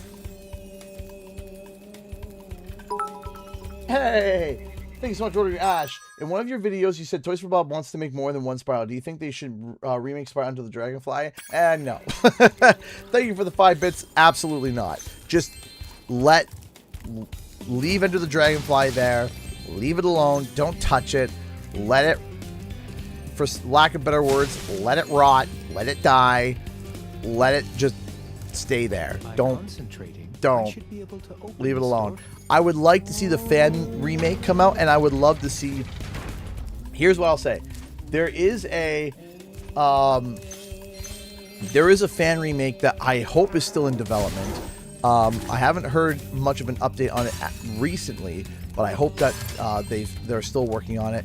But I think it was Infinite Extremer, Ghosty, and I can't remember who else was working on it. But there is I hope that's still in development, and I hope that there is some sort of like support by like the devs. Just be like, yo, this game's awesome, go check it out, right? That, I think that would be really cool. I hope so. I hope they do. I would love to see an update on it. I'll try to reach out and see if I can get an update on it. If there is any updates on it, we will find out. And I like Ratchet and Clank. I am not okay. All right. This is the best way I can explain it. There are things that I like but don't hyperfixate on, and then there's things that I hyperfixate on, right? And there's a difference. Spyro, big hyperfixation. Crash, big hyperfixation. Pokemon, big hyperfixation, right? There's these things. Then there are things that I'm like, I like this. This is cool. I would consider myself a fan. But if I were to create content for it exclusively, I would get bored.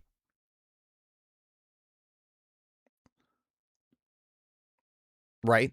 If I tried to do Ratchet and Clank even half as much as I did as Spyro, I would get very bored. And I would start to dread making content for it. I would start being like, I have to make a video about that. Right? I enjoy Ratchet and Clank though. I enjoy it. It's just that with Spyro for me has such a place in my heart, and I also feel like I'm catching up with Spyro. I still feel like I'm catching up with it, and I know that sounds wild as a content creator, especially with my track record and everything. And what do I mean by catching up with it? I walked away from Spyro for a long time, and that was because I had a really bad connection of Spyro to my brother who had passed away. And so I kind of walked away from everything.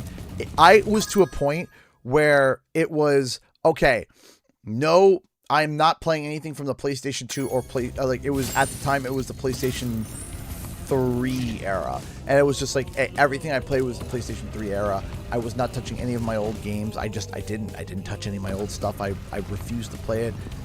It just gave me bad memories. And I just, dove into it. And it wasn't until years later that I played The Insane. I was like, you know what? I'll try. I'll try to get back into it. And then I started to feel it again. I was like, okay, I remember all of this now. I remember this. I feel it. And now that I feel it again, I feel like all the time that I spent not thinking about Spyro, not playing Spyro, not doing anything related to Spyro, now I'm back. And I feel, I felt like I was like, okay, I'm back to it now. I'm happy to be back at it. I'm happy to something that I felt out of love of, I am now back in love with, and to be back into it is something that I've thoroughly enjoyed, right? And it wasn't just Spyro that I walked away from. At one point, I walked away from Pokemon. At one point, I walked away from a lot of things. It took me a while. It took me to about college for me to start getting back into, like late high school, early college, for me to get back into some of the more retro stuff. And, sometimes we fall out of love of things that, hello there, General Kenobi. Sometimes we fall out of love of things. We do. Sometimes we are super excited about something. We fall in love with it. And then something calls you back. And that's what happened with Spyro. It was something brought me back. And it was like, hey, it was Crash Insane that brought me back to revisit and look at it again. And I fell back in love. And I found a community. I found, and I think the funny thing about Spyro fans back in the day, I'm talking back in like 2016, is that it was like, away, but now it will hide. Spyro was never like, oh, a small game. Oh, that, it was just a small little game that some people played, but it kind of was treated as such. Everyone was just like, oh yeah, I remember Spyro. And you always hear this, oh yeah, I remember playing Spyro. And if I've had a dime or a nickel or whatever currency you want to put into this example, for how many times we would be either in a car or we're especially around PAX, because, you know, people in Boston, they like to talk, and they're like, oh, so what do you do? And I'm like, oh, I'm a YouTuber. And they're like, oh, what are you doing here? I'm like, oh, I'm here for PAX. And, oh, so what's your YouTube channel do? Oh, we talked about Crash and Spyro. Oh, I remember that game. If I had a quarter for every time I've hopped into, whenever I go to explain what I do as a career, and I mention Crash and Spyro, and nearly anybody that's ever picked up a controller remembers Crash and Spyro. They're like, oh my gosh, I remember those games. I played them when I was a kid. Or, oh, I remember this. I remember that. Yeah, I even have older people. They're like, oh, I remember buying that for my kids when they were kids, right? And, you know, that type of stuff. So, over time, it was kind of like, hey, we're all fans of this. Why don't we all do something about it? Right? Like, we're all fans of this stuff. Why don't we do something about it? And so, I wasn't the one that started the community day, but I have kind of taken it and continued it. I wasn't involved in the first community day. I was involved in the second community day, and it was a group effort. And since then, from the original group, there's only 2 of us that are still like running the community day, but I've kind of taken point on like responsibility of that, where I'm like, you know, okay, you know, setting the date, you know, getting the advertising set up, organizing, reaching out to people and saying, hey, will you participate? And trying to, you know, I'll reach out to PR and be like, hey, we're doing Spyro this day, you know, what can we get? You know, is there a way we can get something? You know, that's where I take point on that. That's where I take point now for Spyro Community Day. And that's, I've been kind of taking point on it now for 4 years? 4 years? About 4 years I've taken full point on it. And it's not just me, it's also Spyro Universe as well. Spyro Universe is really good for like for on social media and stuff. But in terms of like, you know, reaching out to PR and trying to get stuff organized that way, I've kind of taken point on it. And I am happy because the Spyro Community Days always had a mission, and the mission was always, it was a you know, like a three-pronged approach. It was, yes, we want people to know that we want a new Spyro. Having said that, we also want it to be a way for people within. It was a three-pronged approach. It was, we want people to know that we want a new Spyro game, and we want the people up on the higher corporate ladder to know that we made something go viral, or we made something, speaking as one, jump in the, you know, trending, to get Spyro trending on a random day, to be able to show, hey, this is why. Okay. Because it's one thing to get something trending on like the anniversary. That's one thing. But I always had it in my mind, let's try to get it trending on a day that it wouldn't typically trend, but has some sort of association with Spyro. Where it's like, okay, would Spyro trend today at any point? If the answer was no, then it was, let's try to make it there and then get it to trend so that people in the higher ups could hear it. And that was, and I've said it every year. I've said that every year. So that's the one. 2, it was a great way for people that did make Spyro content, who did Spyro videos, who did Spyro fanfics, Spyro art. The art is always just, one of my favorite parts of Spyro Community Day is the art. The art is just so good. And sharing the art and, you know, being like, hey, you know, showing it, and then people would go and retweet it and also follow a lot of these artists. So it was a way to lift up a bunch of these artists. But 3, it was also a rallying cry for those who enjoyed Spyro as a kid, and then they see Spyro trending, and they're like, oh my gosh, I remember Spyro, I used to play that. And then all of a sudden they see all this art, and they go and they check it out, and they're like, oh my gosh, you know, and they go check out the game, and they go check out the so that was the whole point of Spyro Community Day, was this three-pronged approach. And it was always that, it was meant for that. And that's what my intention was. Oh shoot, I messed that up. So like that day I would stream for 12 hours. I would share art repeatedly. I would, the one year I made the life-size Spyro behind me, right? This year, goodness gravy, we're going to be doing a little bit of a different Spyro Community Day. We're going to be doing something a little bit different. It's going to be, it feels like it's going to be like a Spyro victory lap, because it happened, right? Like, it happened. Here we are, and it happened. A new Spyro game, like, it happened. Who's texting me?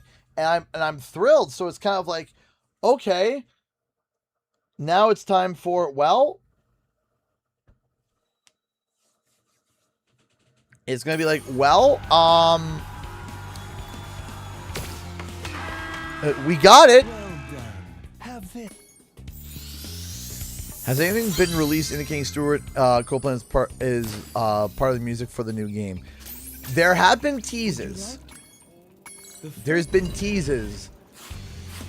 There's been subtle teases by Stuart that I'm sitting here and I was like, boy. Can't wait for the first big gameplay trailer. Oh, same. That's the thing. I hope, and I'm going to be asking to see if we can get it. Oh,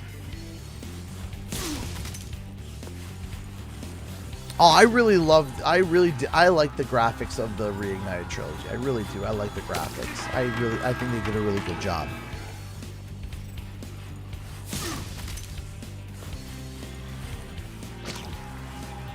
I'm going to see and if I can try to champion for them to release not even like a full gameplay thing, just a like a camera 360 of Spyro in game.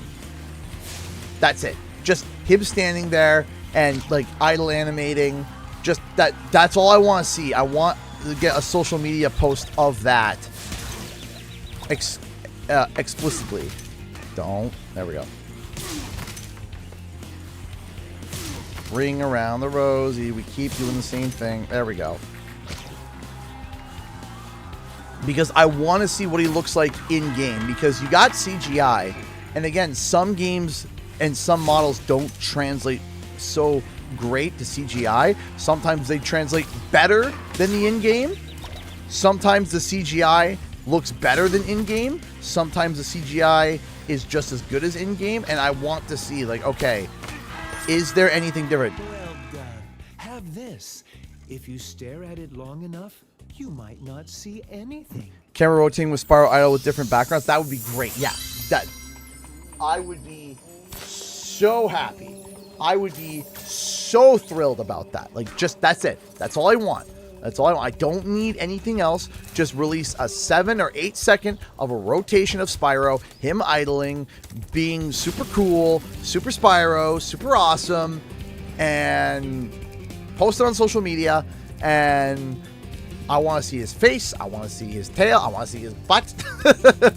I want to get a good idea of what the model looks like. So then I can be like, okay, because I don't want to sit here and be like, oh, well, they need to adjust this, and they need to adjust that, and they need to change this, and they should change that, when we see the in-game model and it looks fine, right? I don't want to waste my energy on that. And then, or they preemptively change something, and then it looks wrong. We're like, why does it look that way? It doesn't look like from the, because we were complaining about something. They knee-jerked and adjusted it, and after they knee-jerked and adjusted it, they... Right? Like, for example, the only complaint that I've put forward so far is the fact of Spyro's pupils. But do you know how much of a change that would require? Genuinely? Like, that's not a big change. I'm sorry. It's not just being from the pupils going from here to there. That's it.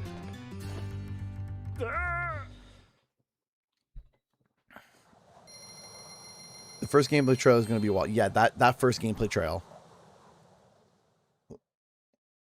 What are your thoughts about on Rayman as a whole? I think Rayman is so. I'm going to be real. I'm going to be.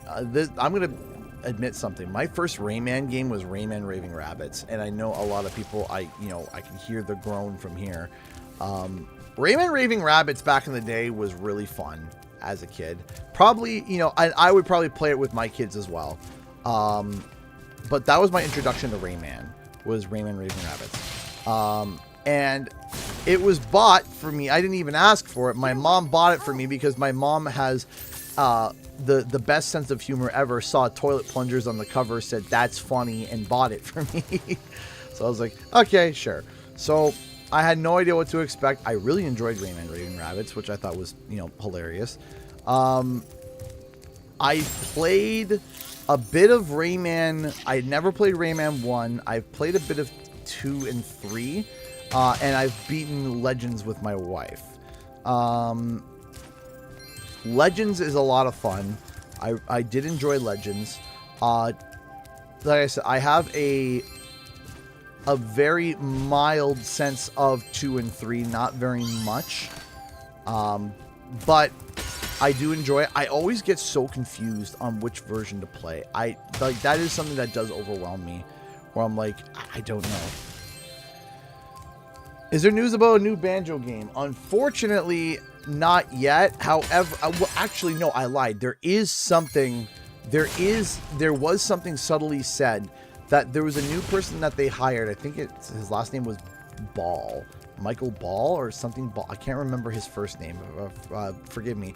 But he was like a consultant, and they asked him, what are you going to do? They said, we're going to bring back, I'm going to try to advise them to bring back some of the more legendary franchises like Banjo-Kazooie.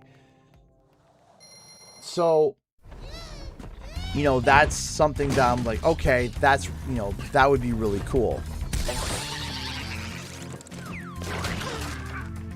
Is it Matthew Ball? Okay, Matthew Ball. I got the M part right. M Ball. I got that part right. Missed on the rest. Hi, Spyro. Can I just... Hold on. How many times you played through the Spyro Trilogy? Yes. Too much. I clocked it on my Steam. You have to realize, Steam is not the first platform I played it on, not the only. But I think let me pull it up now, actually.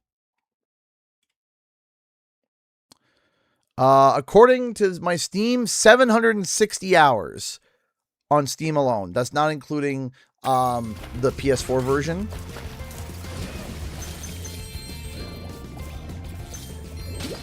So, yeah, I've played a lot of Spyro Reignited.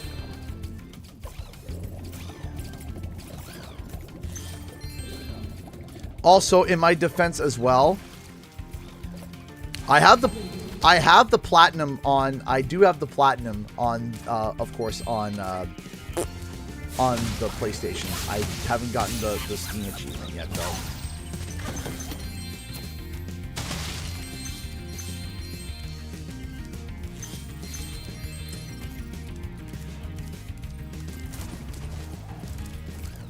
But also, in my defense, some of that was also recording gameplay, like going in, recording something, for, some of it was for work. Some of it was for work. Some of it was for work. Yeah, you see, Conky's got the same excuses I do.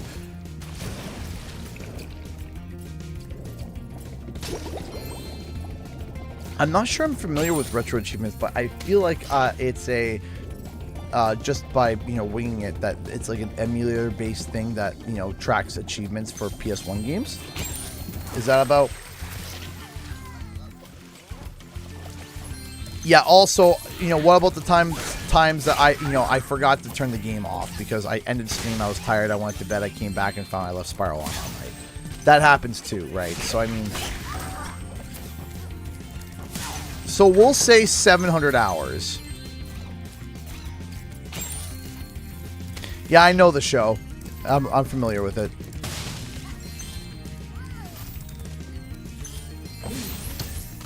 I mean, yes, Spyro is like technically, yep, there is a yes, there is a, you know, if I buy a Spyro game, that is a tax write-off, yes. Because I'm using it for capturing footage, I'm using it for capturing B-roll, I'm using it for review. It's just like when a movie reviewer writes off the fact that they buy movies or go to the theaters and watch movies. Come on, you can do it. Right? That's all write-off too.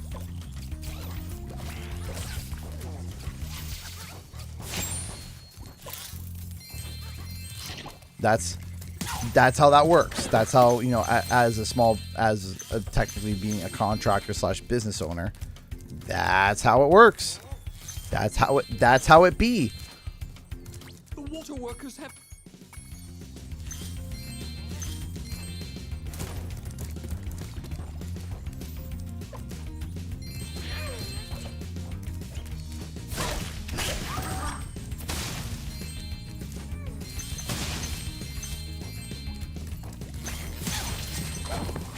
Someone got mad at me once because I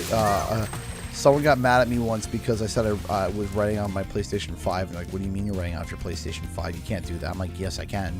Like, what do you mean? I'm like, I'm a YouTuber. It's like, and I'm like, what do you mean? And I use it nearly every day to record stuff. And they sat there and they were like, he can't do that, Kenny. And they're like, no, he can do that. That's completely like legal. It's not illegal at all. That's how it works. They were just angry that, you know, I was able to write things off. But also, when I say a write-off, people automatically think, oh, so that means it's free, right? No, that's not how that works. That's not how any of that works. No, it's not free. It just means that I pay less in taxes at the end of the year by a marginal amount. At best, picture it as getting a discount. Right? Like, it's not like, oh, you get it for free, right? No, gosh, no. That's not how that works. And use free work is considered a work expense. Yes, it's a work expense. It genuinely is.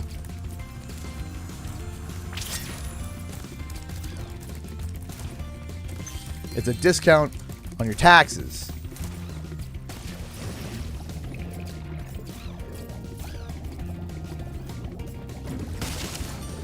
So it's not even, it's like you know, picture it as like hey, spend the money now and later on you don't have to pay as much.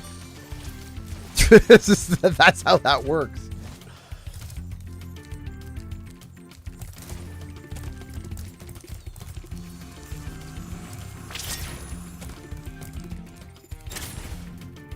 But you still gotta pay for the bloody thing. You still gotta come up with the funds for it. Gotta come from somewhere.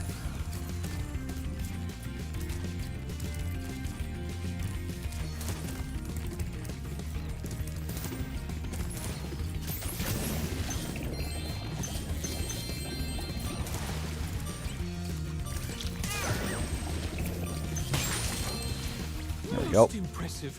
Please. I hope we get new power-ups. I hope we get new power-ups and stuff. I think that would be really cool. And I hope that we see something related to it. I think that would be cool. I still remember when we revealed like the tiger stripes, the stripes for when Spyro went through the super power. I was like, what on earth is that? That is super cool.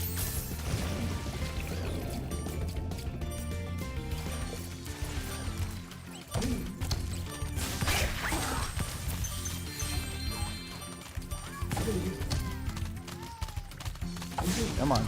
Up we go. Go up. Up we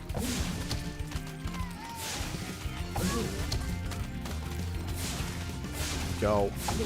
Move. Why are you having such a hard... I don't think I've ever had this turtle have this much of a hard time. There we go. Jeez Louise. Alright, now let's see if we can get this. Nope. Dark and Druid staff is a similar shape to the... and the nose matches up, or maybe an elf with a pointy thing. I think it's going to be...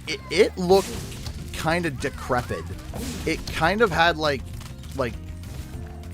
kind of like dark skin and gold. Like I thought it was like some sort of dragonkin of some description, where it was like, you know, it's not a dragon, but it's a species that's related to a dragon. And just to make sure I don't forget, I'm gonna grab these now.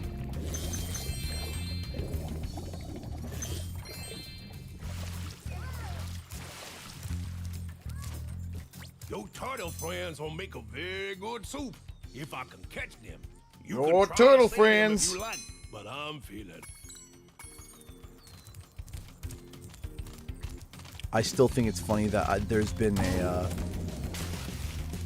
Yes, you can. There's a little exploit, which is fun, which is just like, hey. There we go. So you don't have to revisit this level, so you can just get it done one shot. Get out of here. Oh yeah, that's 100% cheese. So you saved a few turtles. There are more where those came from. Here, take this orb and go away. Oof. If you step any closer to the pot, I'll start ringing my bell again. I have so many questions that I want to ask Toys for Bob. I have so many questions. There's so many things I want to say. So many things I want to ask. Today was Adult Responsibility Day, where it's like you had to do taxes, and I had to, I had to do, invoices and things that are, adult and boring. I hate those clerical work all day today. Just put on an audiobook and, do clerical work all day today. And I've been doing numbers, and I'm like, I don't want to go back to making Spyro content. I don't want to do clerical work right now.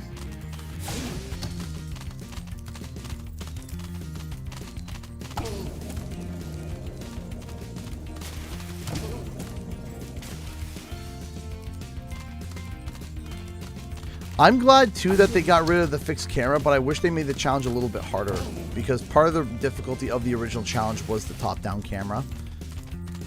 So now it went from, like, semi-quasi-hard to, like, being super easy.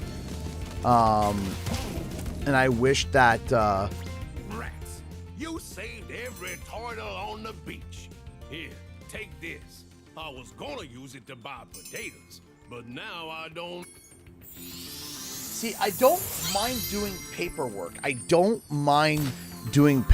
Like, I'm kind of weird where, like, if I'm going to go do a test and I flip it over and I know all the answers, I feel good filling everything in. Yeah, I'm familiar with Glide. And I enjoy that. When I also have a secret. So, I have another secret. My favorite thing to do is to, if I don't know the answer for something and you have to fill it out and you have to give like a paragraph answer, my favorite thing is word salading something. If I read it and I have no clue what it's asking for, I have no idea what is going on, and I'm like, what am I even looking at? What am I trying to answer? I have no clue. My favorite thing is to do just word salad my way through it and figuring out how many marks I can get. Because I'm sitting here, I'm like, okay, I have no idea what this answer is, and I have to fill it out. And it's like you have to give like a bit of a lengthy response. It's like, how much can I word salad my way through this, and how many marks can I get from it? Thank you. There was one answer that I did where I remember specifically I did it. I was like, I word saladed that so bad. It wasn't even funny. And it was for 5 marks. I got 4 out of 5 on it. I was like, beautiful. That's exactly what I wanted to do. That's exactly what I was going for. 4 out of 5 over word salad. I'll take it.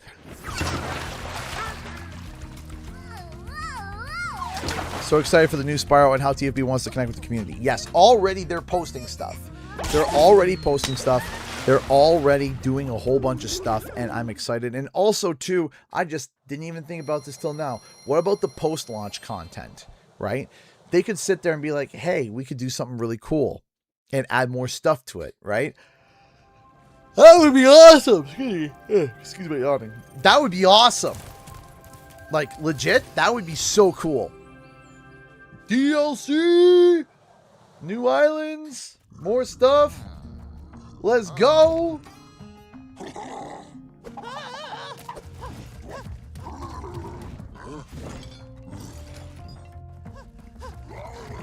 DLC in my Spyro game? I mean, I'll be down.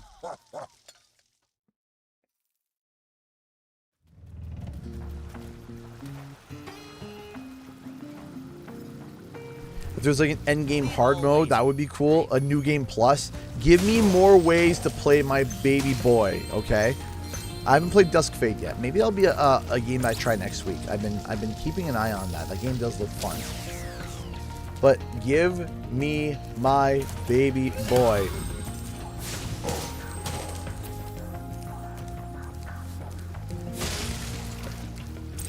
Next drop in August. It's not a bad prediction. I think August is a decent thought because we got Gamescom right there. And Spyro has shown up at Gamescom as a precedent.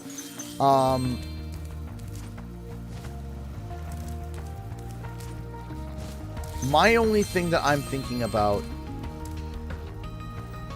is that the only thing that I'm thinking about personally is that would they do a content drop so close to the anniversary?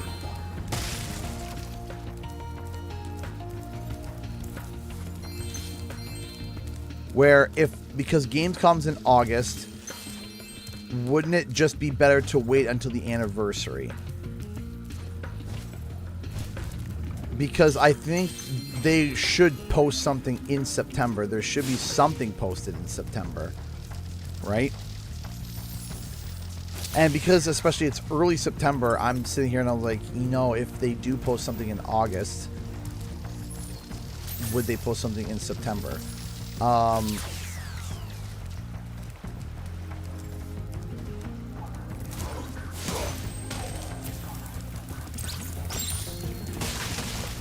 So it depends.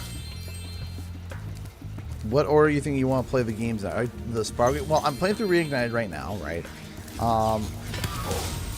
What I think I'm going to try to do, before I start doing my Legacy playthrough, I need to wait to see when the game comes out, right? That's the first thing. The first thing is that I need to wait to see when the game comes out. Because if I start the Legacy playthrough and I start it too early, that's not great. I think I could start my Legacy playthrough perhaps in the new year, where it's like we're playing the original 3 games, and then I also would love to be able to crack I hope that I'm going to be able to crack, what's it called, 100,000 by then, I hope. Because I know that I have my 12-hour Enter the Dragonfly stream that I know that people have been talking about for years. For those who don't know, I made a promise years ago that when I hit 100,000 subscribers, we would do a celebration of me playing Enter the Dragonfly for 12 hours. And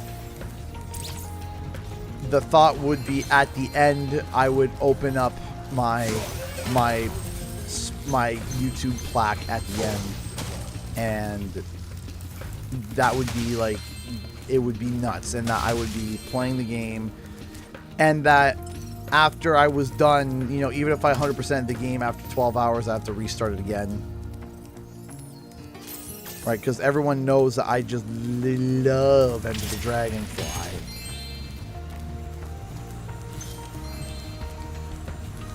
Everyone just knows it's my favorite.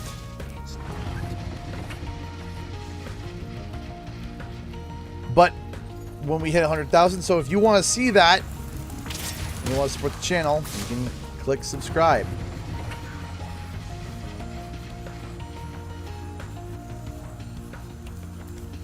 Next week, we're probably going to shift back to our more regular schedule of playing one game and then playing a different game.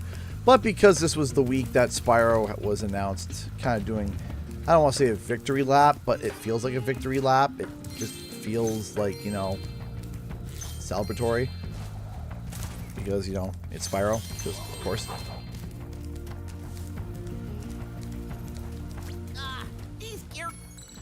And now, again, the biggest relief is that I can sit here and I can talk about Spyro.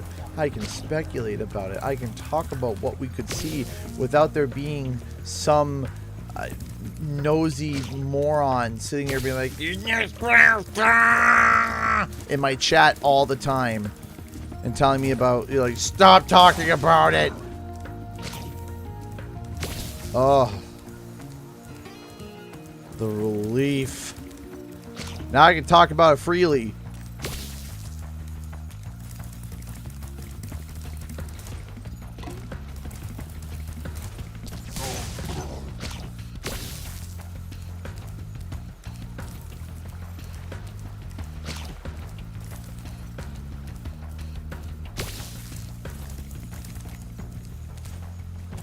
I was telling about how excited you were going to be when we... Oh, yeah, no, absolutely. Just over the moon. Over the moon.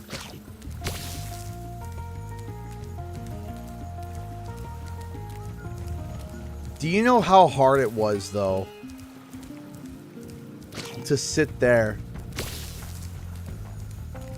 and people just dooming and glooming over it and just being like, okay. Whole bunch of people that have made comments that so far have not come true on what they promised. And I was like, yeah, okay. And I hate when people say it. I hate when people say it. Because once in a while, people will follow through on it. But I hate when people say it. There was one guy that sat there. There was in one of my videos or something. It was either one of my streams or one of my videos. I can't remember. But there's a comment where guys like, I will... Goes, if Spyro is there, I will donate $500. If Spyro 4 is real. I promise you I'll donate $500. I was like, okay, I'll take you up on that bet. Spyro 4 is real. And this was relatively recent. Hasn't shown up yet. Hasn't shown up to anything. Hasn't shown up for my 12-hour stream I did on Tuesday. Hasn't shown up for any Yap sessions. Haven't. And I'm just like, you know, big words for people to sit there and say, I will donate this much if it's there. I promise you. Okay. Sure. That stuff bothers me.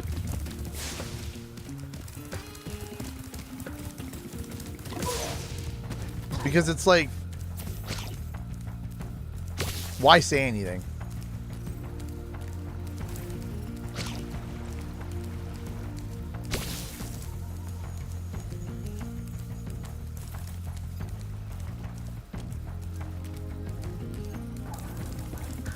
Yeah, I feel like that there has been such a large thing of like, oh, you know, anti-Spyro 4 that now people are realizing like, oh, now what?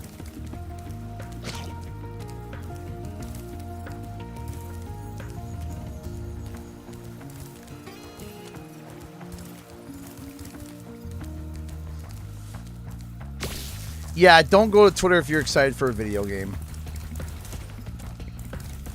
Because 9 times out of 10 as well, something that I've learned is that a lot of these viral posts are bots. They're just bots.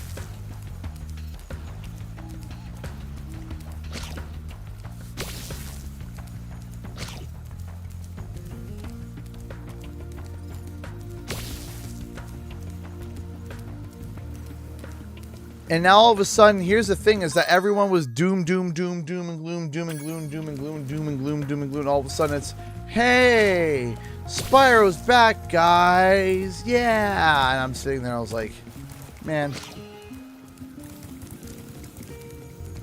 really?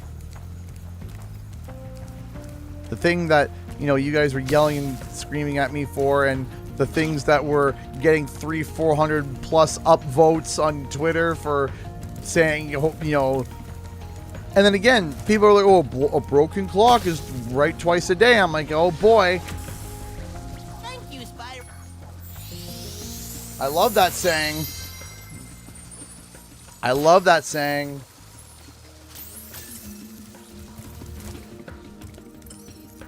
And I called it. I called it beforehand. I'm like, people are not going to accept it.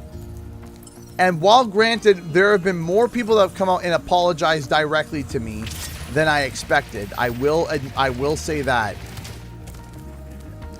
I was like, here we go. It's going to get announced, and this is going to happen. And it happened. I was just like, yeah, there it is. I sat through Rumble. I remember that. I remember saying that Rumble was going to happen. It happened, and then people were like, well, we don't like it.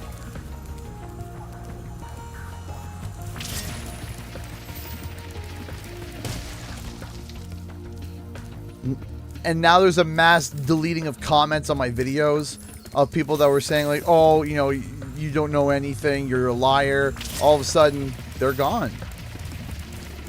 All of a sudden, you know, they're just missing. There's comments that have been made that were, you know, comments that were made about me that I left, went back to the video, and they're gone. And I'm just like, Spyro. but boy howdy, the next game that I talk about, I bet you, you know, 10 copper bits, they'll be back.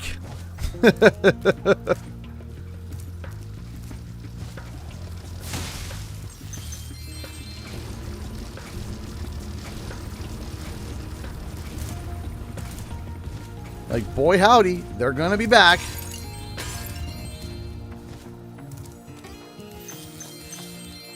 Spyro, you have done well so far.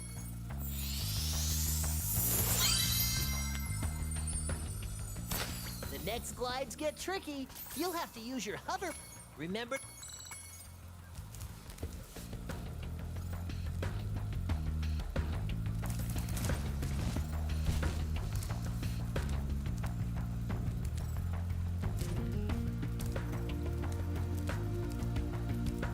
I really appreciate the M-Porks. Thank you.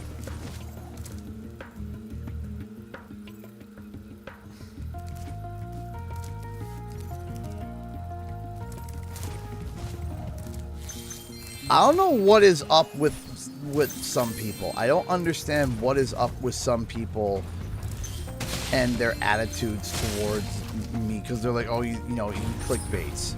I'm like, here we go again.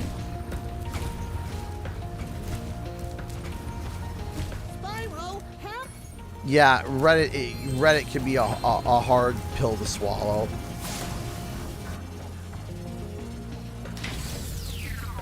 And yet we literally just had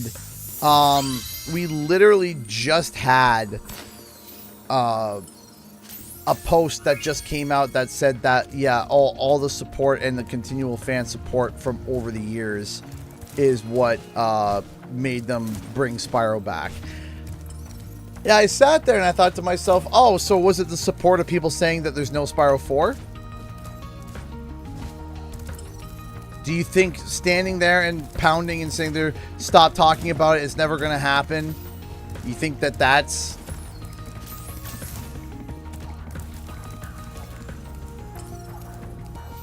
right? You think that that helped? You think the thing that, you know... if you sit there and you're like, Spyro 4 is never going to happen. Spyro 4 is never going to happen. Spyro 4 is never going to happen. And then it happens. And then literally Paul Yan sits there and says, hey, it's a continual fan support over the years that caused this to happen. And then you stand there and say, yeah, I did it. I did it. Me saying the game will never happen made it happen. I supported this. Get out of here. No. Saying that, dogging on people and yelling at them that they're talking about the game and hoping for its existence and talking about it, and you're dogging on the people talking about it, and smashing on people's hopes. Thank you, Spyro. And then sit there and revel in victory when the game comes out.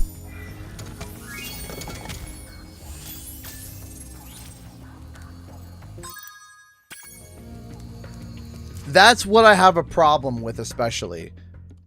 That's infuriating. Yeah, no, it's infuriating. Like, do you really think that Paul Yan is referring to you?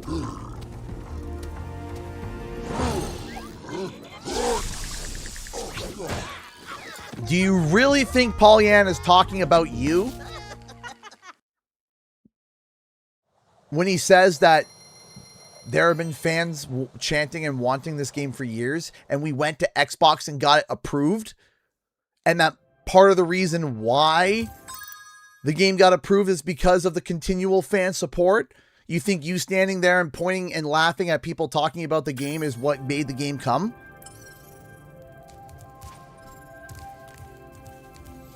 No. No.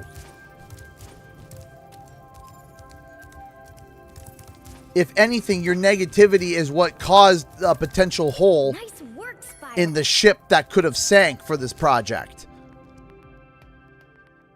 I'm not sitting here saying for the people, I'll believe it when I see it. I'm not talking about those people. Let me be clear. I'm not talking about the people that are like, I'll just wait and see.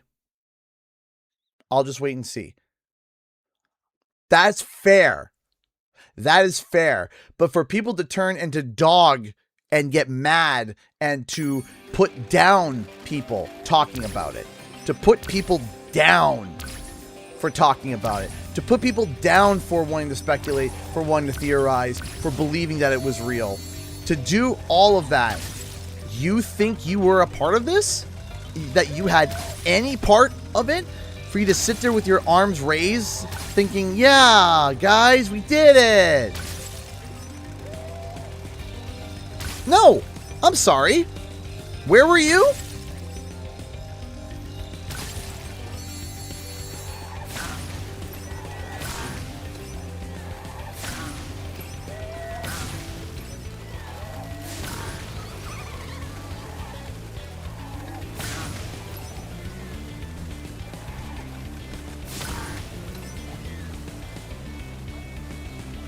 Like, that's wild to me.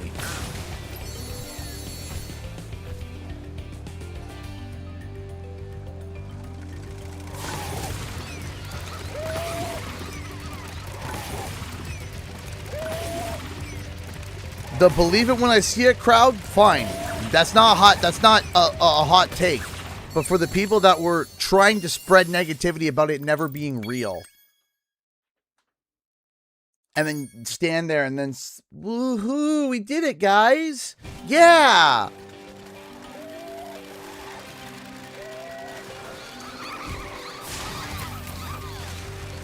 I guess now. All right, Spy. No. No, you didn't. You didn't.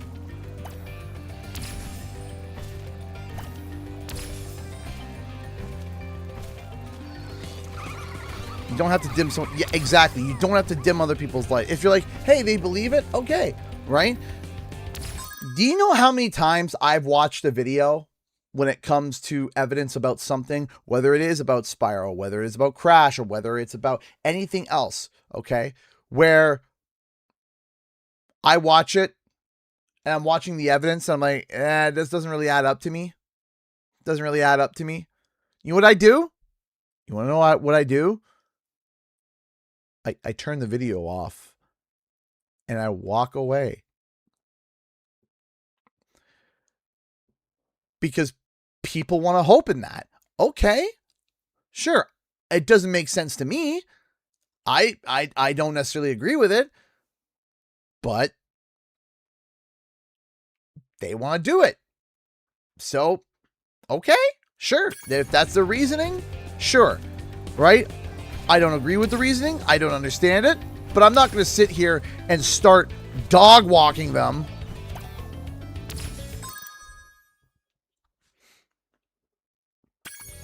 I'm not going to sit there and be like, no,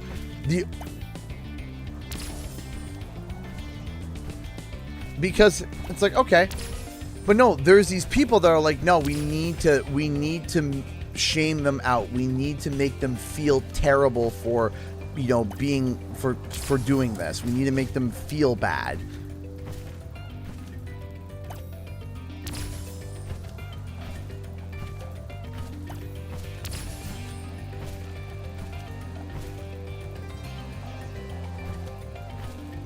There is such a thing as someone being wrong and not a liar. There is such a thing as you were wrong, but you're not a liar.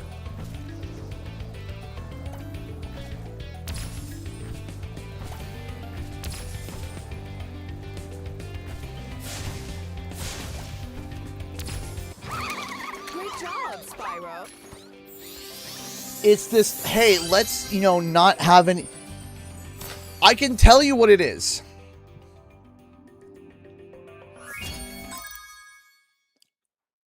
I can tell you what it is, M-Porks.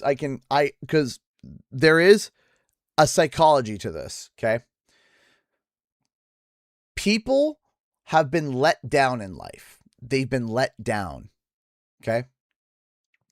And that feeling of being let down sucks.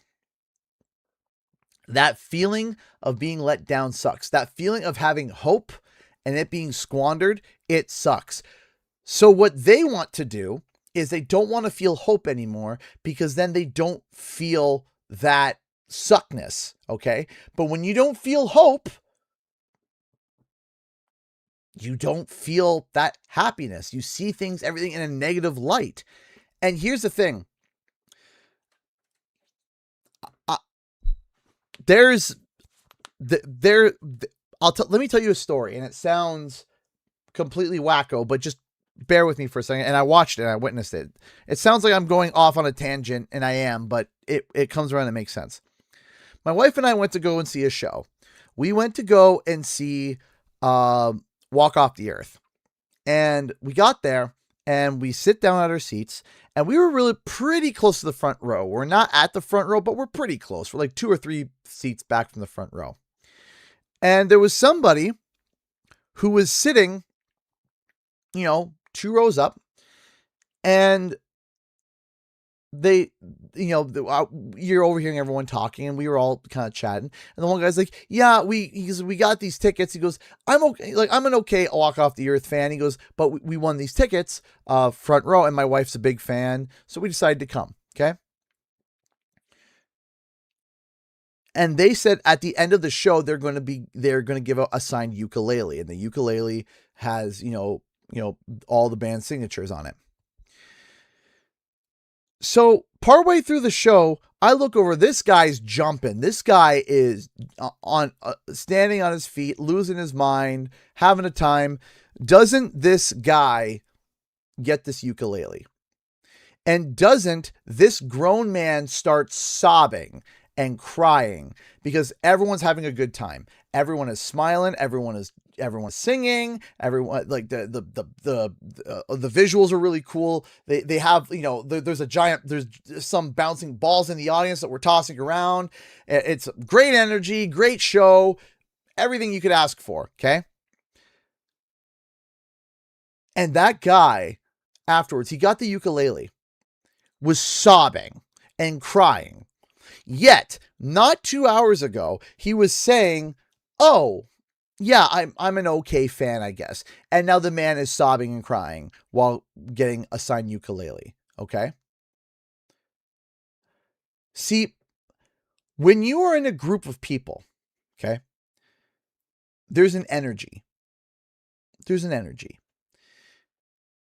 And what happens is that one person gets hope, and then another person catches that hope, and then another person catches that hope. And what happens is that you get this group of hope. You get a group of people that have hope and have energy. And it's in this, whether it's music, whether it's church, whether it's friend groups, whether it's movies, whether there's a group energy. And when you have a happy, positive energy in a group, even those who may not be super into it, it's contagious. It spreads, right? So guess what happens? You get a few people start having hope about something. But there's this fourth or fifth person, and they're jaded. And they've been down this path before. They've felt that disappointment. They know how it feels. So they say, we're going to ignore it. Got a Streamlabs donation from Renee Johnson, who donated $1.93. Let me finish my rant, and I will read your donation. And what happens is that person's jaded, and they see the people getting hope. And you know what happens? They start to feel that hope, and they get angry. Why? Because they don't want to feel let down again. Because all they see is hope being a pathway to being let down. That's all. That's all they see it. They only see hope being a pathway to being let down. And now the good energy and the good vibes that these people are having are spreading to them. And they don't like it because they're starting to feel that hope. So you know what they have to do? They have to take that person that's trying to spread hope and tear them down. Tear them down. Stop hoping. Stop this. Stop looking forward to it. Stop this. Stop this. Stop this.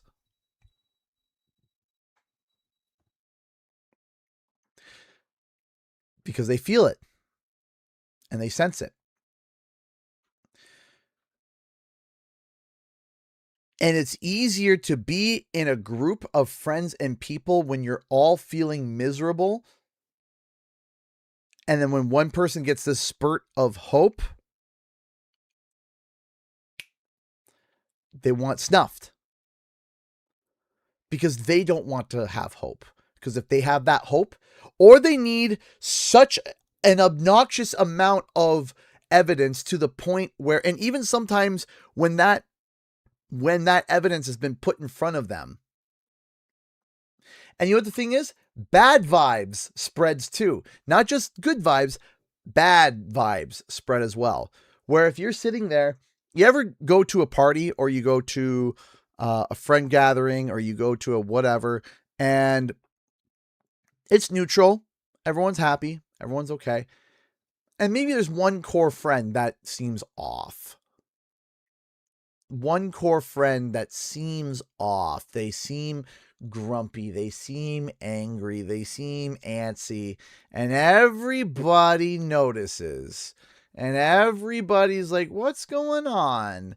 And suddenly the weird vibes, and then things start to spread. And then someone else has got weird vibes. And then so negativity can spread as well. So when you have someone who's so jaded and knocking people down, and especially if they have hope for Summer Game Fest and it doesn't show up at Summer Game Fest and they feel sad, they turn around and say, ha, I told you, see? Now I'm the superior one. Now I'm the better one, and I was right. See, I didn't hold hope and you held hope. Now you're in the same place as me.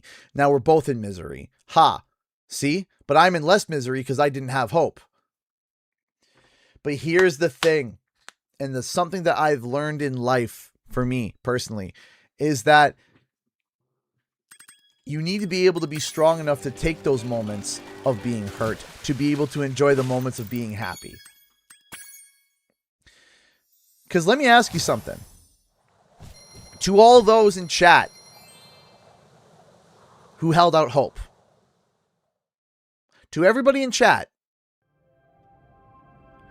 who held out hope, genuinely held hope for a new Spyro game, was it worth it? was that feeling that you felt, that you held out hope, you held on, was it worth it?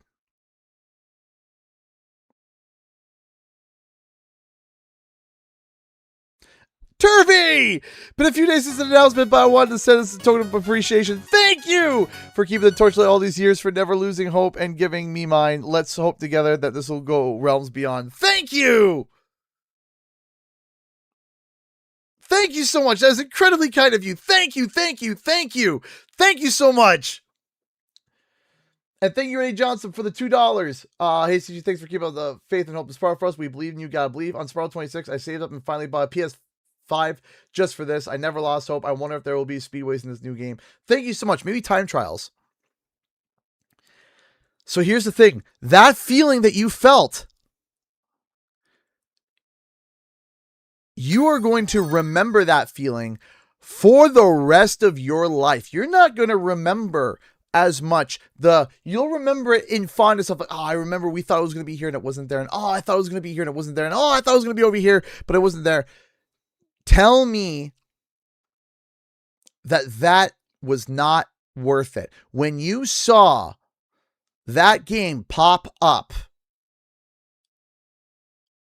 when you saw it, was holding hope not worth it?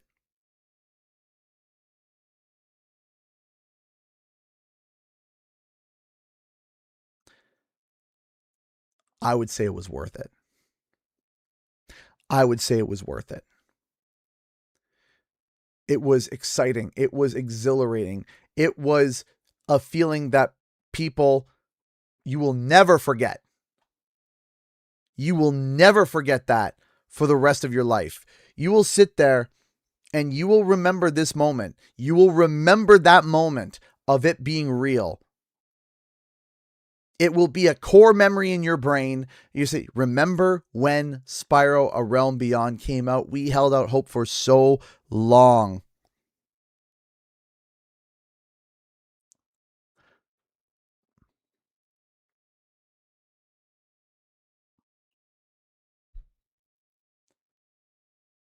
Does that make sense?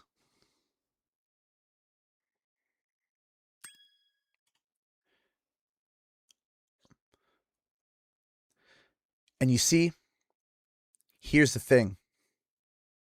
If you didn't have hope for a Spyro game, if you didn't have hope for it, if you didn't have hope at all, you would have not experienced the reaction that you felt to all those who held out hope.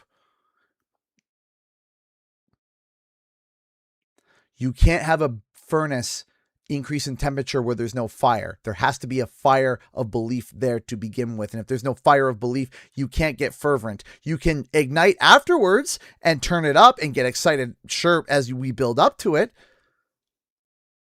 But you can't have that same emotion as someone who held hope for that long.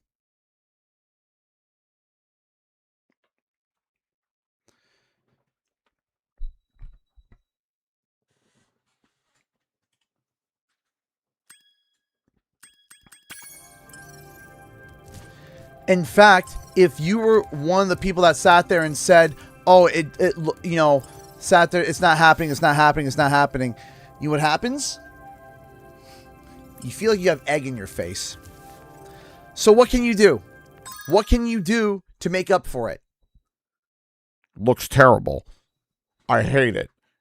Because guess what? When you sit there and you say, oh, it's not what I wanted. It's not what I expected.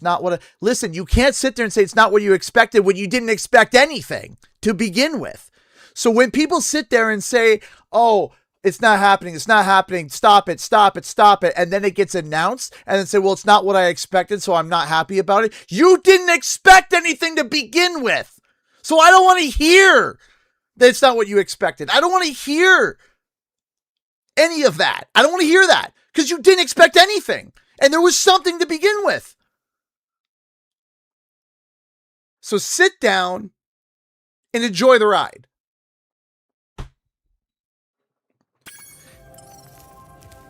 People will sit there and say, well, that's not what I expected, so I'm going to be mad about it. And?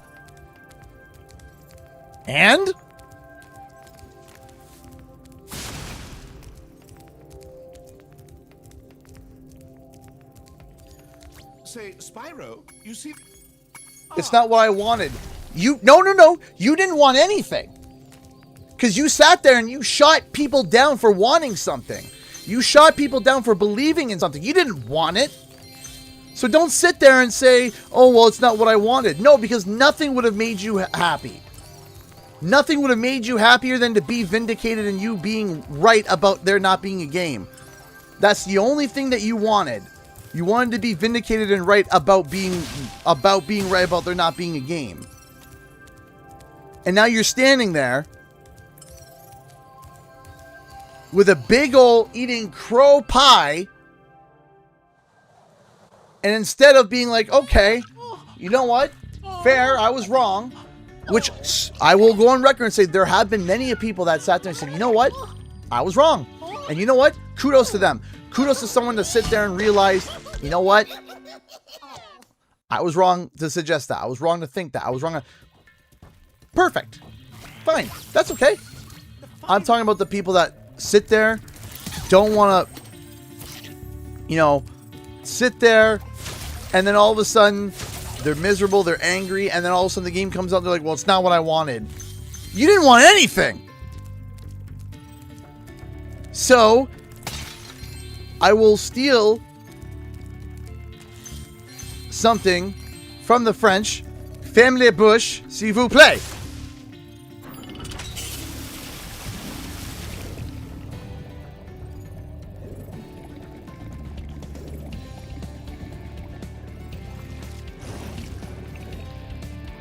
And while you're at it, femme la derrière. S'il vous plaît.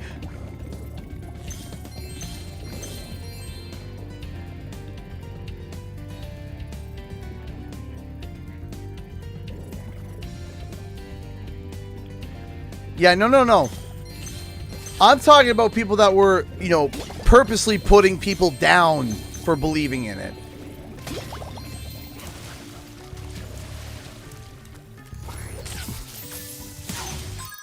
Okay. Ferme la bouche is close your mouth. It's basically shut up. Ferme la bouche. Okay? Now, derrière, okay, is behind or backside. I think you can figure out from there.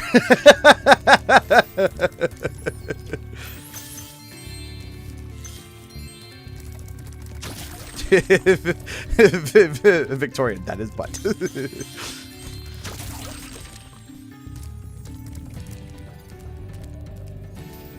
And s'il vous plaît, thank you, please and thank you. Abdullah Baran donated 20. Sorry, Whopper Cheeks, sorry. I'm from the PS1 generation and I never watched the Xbox showcase, but I watched the last one because you gave us hope. New Spyro game is coming, thanks CG. No problem for giving you hope. I held on to that. Thank you so much.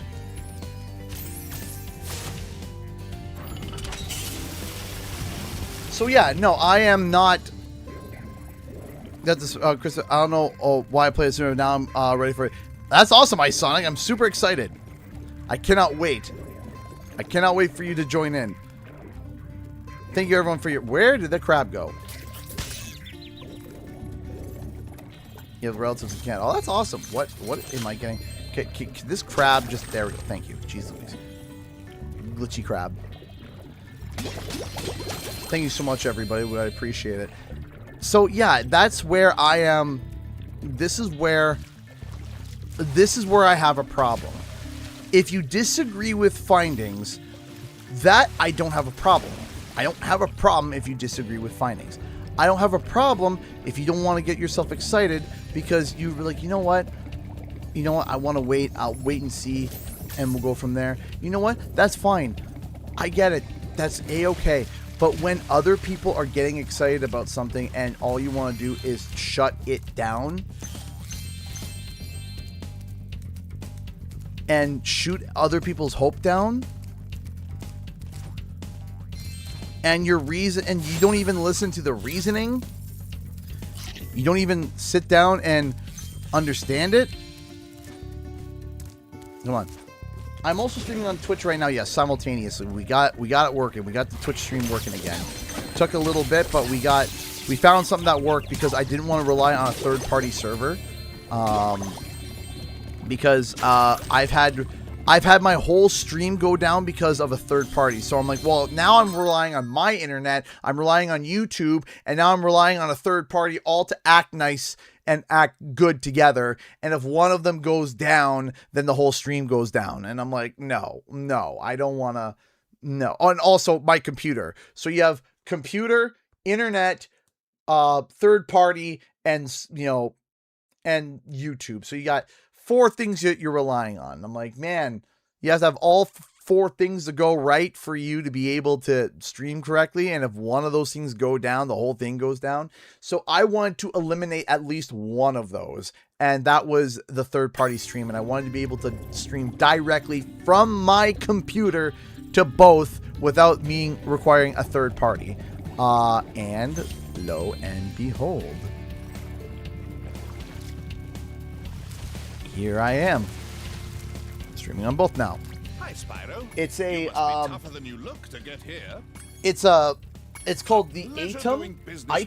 AITUM. Sounds almost like ATM from Mistborn, but it's like the ATUM. It's a basically a hookup for your OBS that allows you to be able to stream on both things, which is very nice. There's support CG, you can send it. Yes, you can. If you want to support the channel, support me continue creating Spyro 4 content. Spyro 4, sorry. Around Beyond content. You can donate through Streamlabs if you so wish. Donations are never required, but are always appreciated. See if we can hit the end of the bar by the end of the month. We're at 341 now. The goal is 1,500. We will see. And again, thank you all so much for your kindness, generosity, and support. You guys are all amazing. M-Pork sent a super sticker, a $1.50 super sticker. It's a little gem. Perfect little gem. That's awesome. Thank you so much. You also can send a super sticker. Spyro 4, how dare you? I know. How dare I? Refer to it as Spyro 4. How dare I?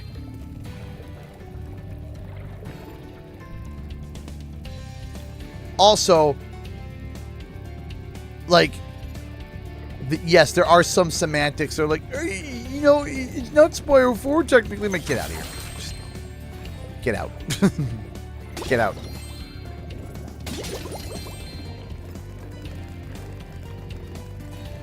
I'm aware, Layla. I'm aware.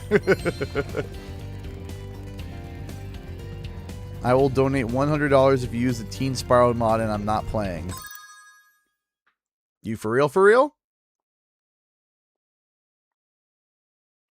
You for real, for real?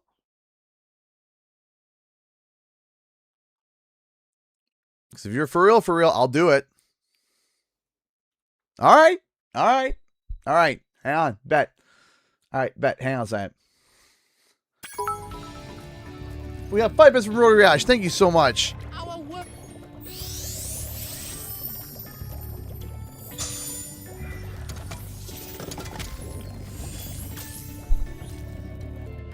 Hang on a second. Let me get out here, save, and we'll do it. Because I have the mod. Dang Johnson, donate $5 super chat. If Moneybags comes back, he's going to double everything in price due to today's inflation. I hate the bear, but I love him because of nostalgia reasons. Of course.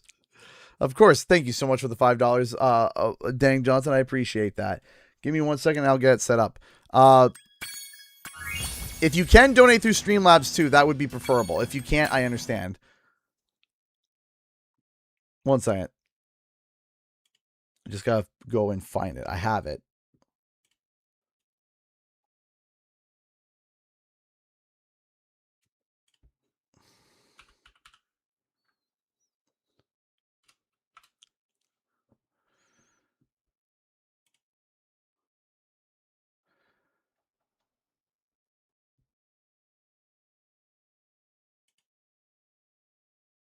Let me get it set up here real quick.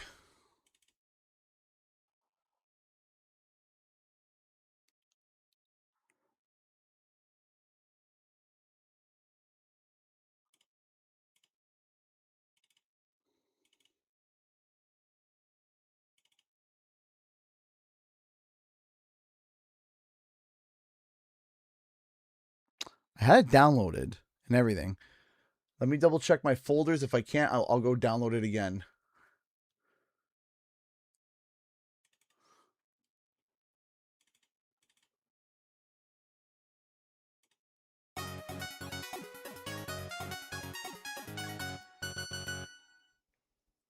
Hey!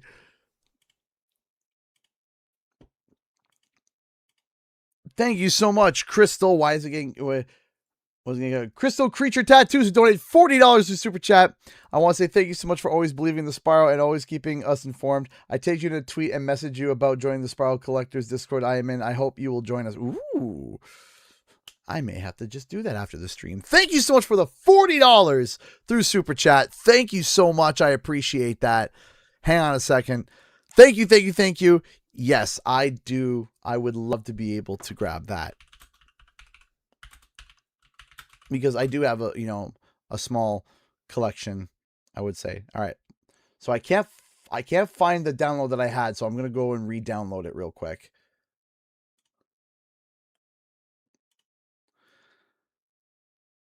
Sign back into Nexus Mods real quick.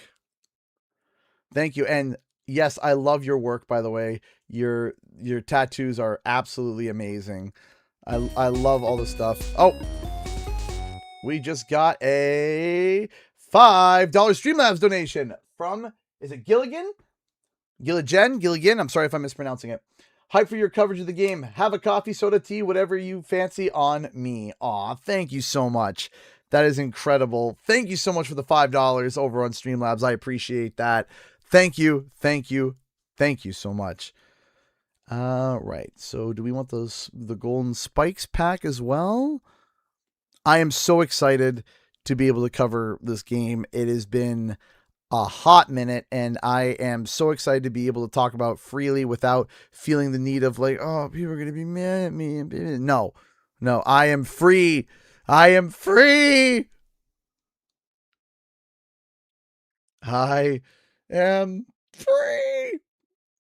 I am free to talk about what I want, when I want, how I want, without people yelling and screaming at me. I can do it now because I am free. I have been freed.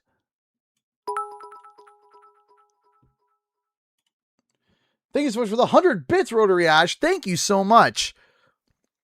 Thank you so much. Okay, that should do it. We'll get it booted up. We're doing this.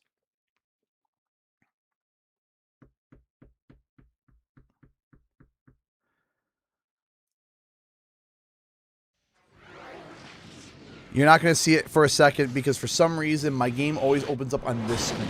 I don't know why. I can get all my games to launch on my main monitor except for Spyro. I don't know what it is. It always launches on one of these monitors. This one or that one, but never my main one. And I always have to boot it up, shrink it down, move it over, get it back open. It's a quirk.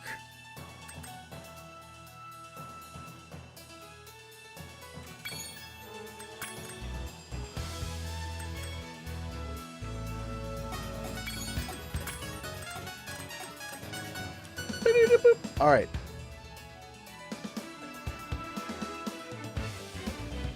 Have some things up me. Thank you so much for the $5. I appreciate that. Thank you so much. All right. Let's see. Did it work? Yes, it did. There it is. All right. For those who don't know, here is the Teen Spyro mod. This mod came out a while back, and I was planning on making a video about it. And then stuff got in the way. But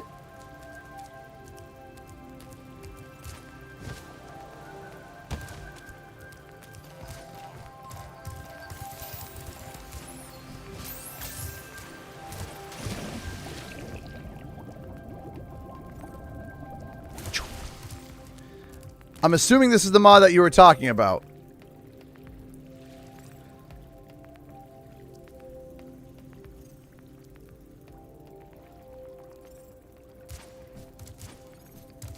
So he's bigger, but he's also a little bit more slender. So this was a mod that came out that is, big.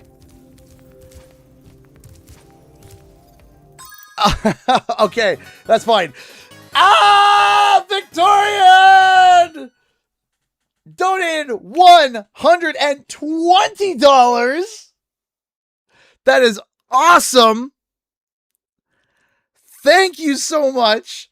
Who donated $120. Let's go.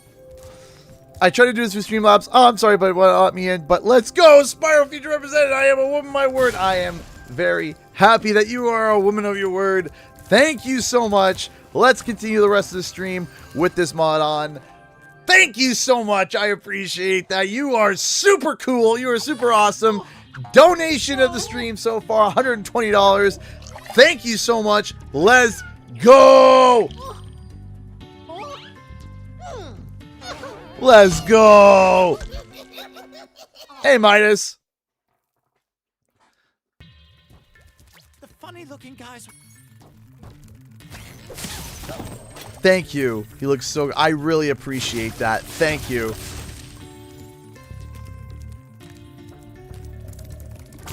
You guys are amazing. Thank you so much for the love and support. You guys are so cool. Thank you. If Streamlabs is barking up again, I'm getting a little bit grumpy.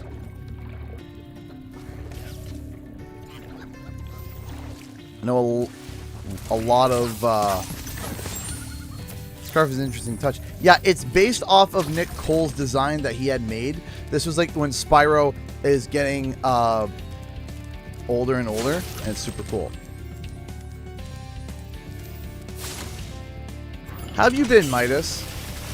I hope you've been well, my friend.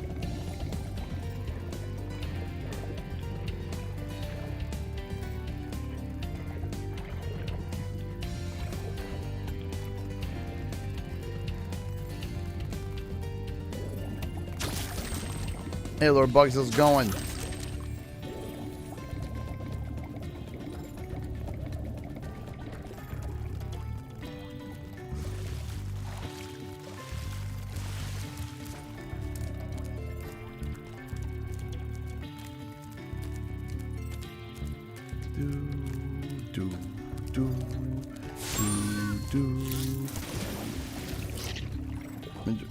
You know, over being sick. How have you been?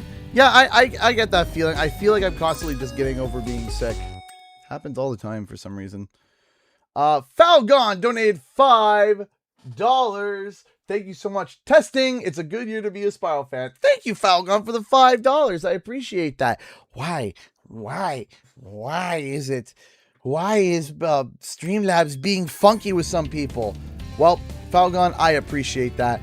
Thank you so much for the $5 to Streamlabs. Thank you. We are at 351.93. Team Odd currently has taken over the bar. Team Odd has reestablished chaos, as was foretold. Oh, that's right. You have to talk to Moneybags. Hop aboard. Have you tried not getting sick? Yeah, that's how man, I wish I could practice that more often. I would really, really like to be able to,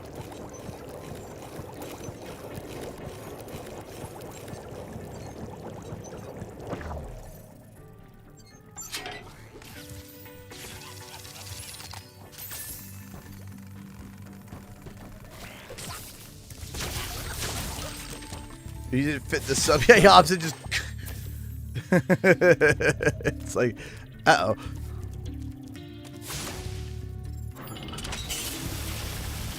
I remember the randomizer being relatively easy, and then I tried to get it set up again, and then it like, just, like, didn't. And I was like, okay, I guess. Thanks.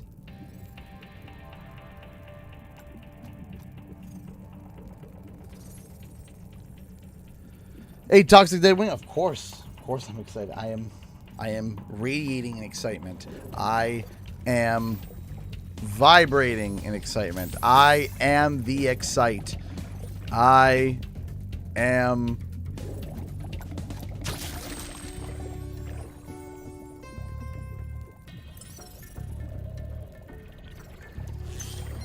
I do miss Rumble, and I wish that there was a world where Rumble could have continued going on and for Spyro A Realm Beyond to be created. Conky donated $2.07. Team Even must reclaim the throne. Team Even now sits at with the bar at 354. The bar has been rebalanced back to even. Will somebody cause chaos once more? We'll find out by the end of the stream, because we're ending the stream in about 15 minutes, guys. We're going to be wrapping up, and then we'll have Q&R.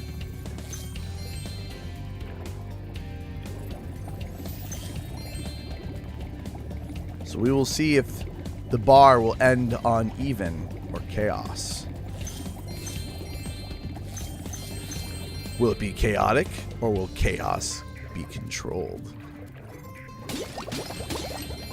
Live and learn! Sorry. I had to do it. For those who don't understand the joke, I'm sorry. I've been trying to tame my new pet. How often do I stream? Every week. Typically twice a week. Great. We typically stream on, well, actually, up until the release of Spyro, we're going to be, up until the release of Spyro, we're going to be streaming at least 2 to 3 times a week.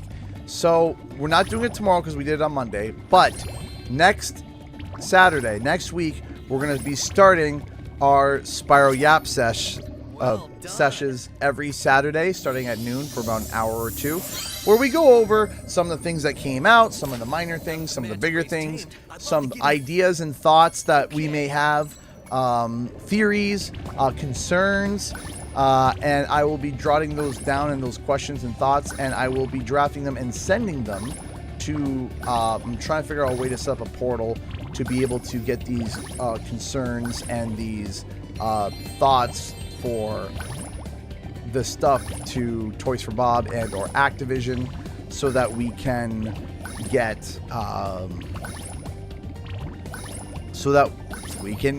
going. I'll see if I can try to. I would love to be able to get the Yap sessions to be sponsored. That would be really cool. That would be cool. I don't know if I'm going to be able to get that done, but it would be really cool to get an official sponsorship on that, so that we can be like, hey, here it is. We're going to talk about it.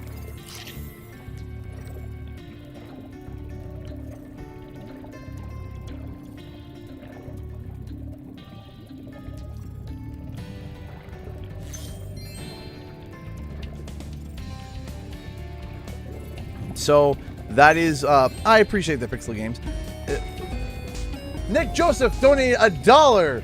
Oops, did my finger slip? Hey, ACG, hope you're doing well. I'm just excited for not just Spyro, but a lot of other games coming soon, like Kena 2, Kingdom Hearts 4, Toy Story Retro Roundup. So many games. My poor wallet is such a great time for gaming. I agree. Listen, I've always loved the number 7. Number 7 has always been my favorite number. And listen, let me tell you what. Okay, the fact that Spyro, the new Spyro is coming in 2027, it feels so right. It feels so right. This is a mod that has Spyro looking like he's a teenager. It's Teen Spyro.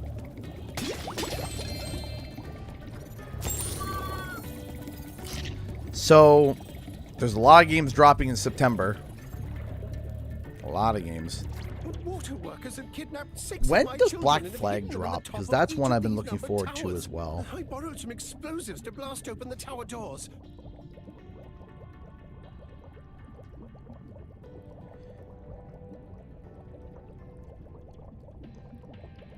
July 9th. July 9th. This scarf reminds me of Pokemon Mystery Dungeon. That is a pretty cool idea. Yeah, I can see that.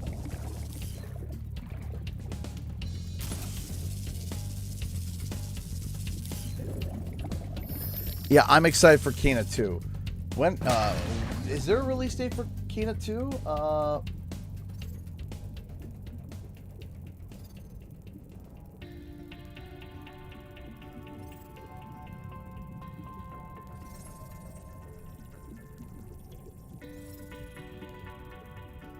It says 2026, but it doesn't have a date. See, why you play Spyro is dead franchise. My death was greatly exaggerated.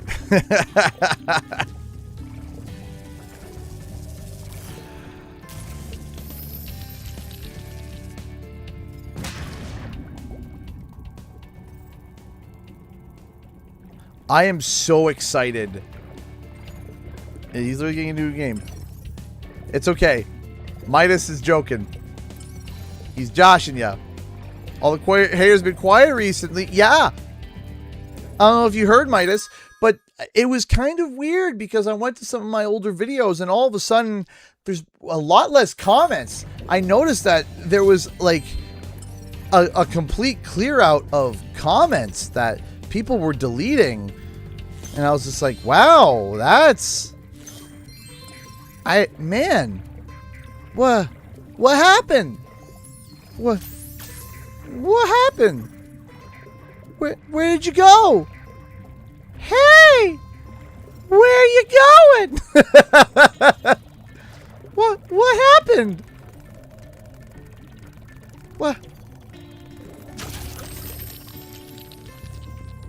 What happened to me being a grifting troll and Spyro 4 not existing? What happened?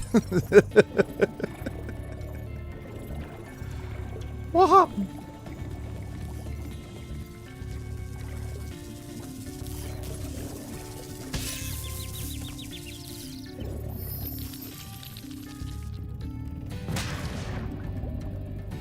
Suddenly, you know,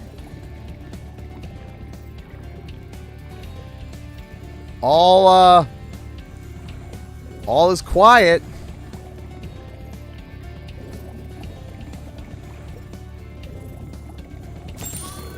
Should watch the fools. I'd rather flame the fools.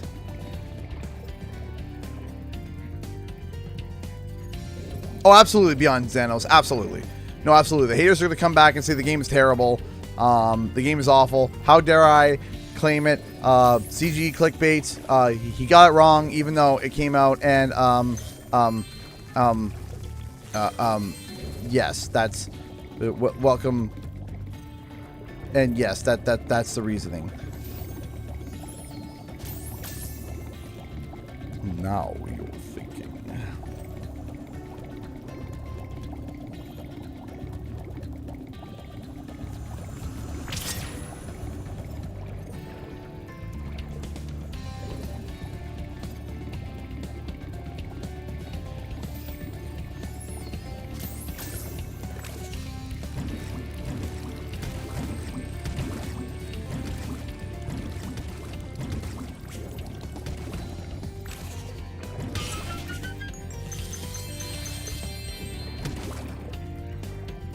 Also, please, can I bring something up? Can I bring something up? I don't know who started it. I don't know who it was, but there was someone that started that LinkedIn profile saying that they were working on Spyro, that it was a mistake, and no, that's not what happened. Can we put that to rest?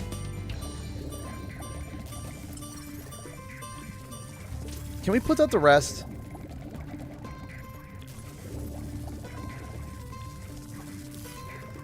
Or, like, can we please put that to rest now? Because I'm tired. I'm tired. I'm tired.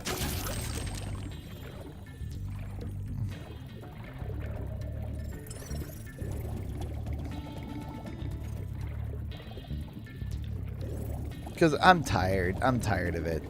I'm tired of some of the quotes that I've been hearing. I'm tired. I'm tired of this, Grandpa. I was literally about to say that, Midas. I'm tired of this, Grandpa. It's too dang bad.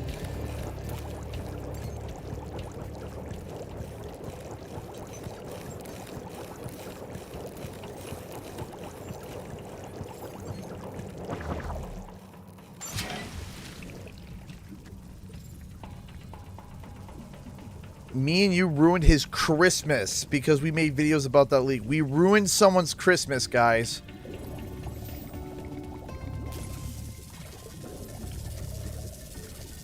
Apparently I ruined someone's Christmas.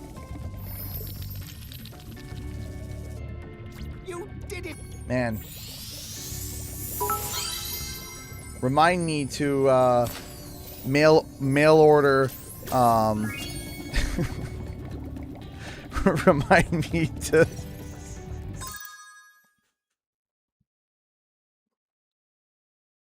I'm gonna stop myself. I'm gonna stop myself before I say something terrible. I'm very sorry.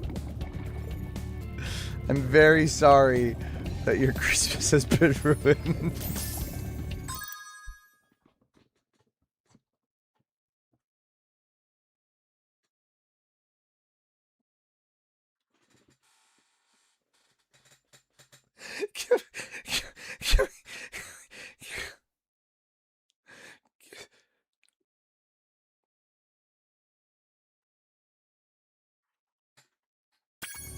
I ruined Donald.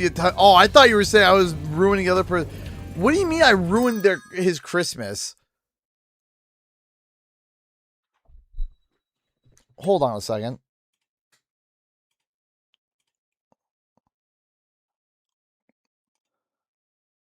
Why would I, like, if I thought we were talking about somebody else, not him. Okay, it did come on the 23rd. I don't understand how that ruined his Christmas.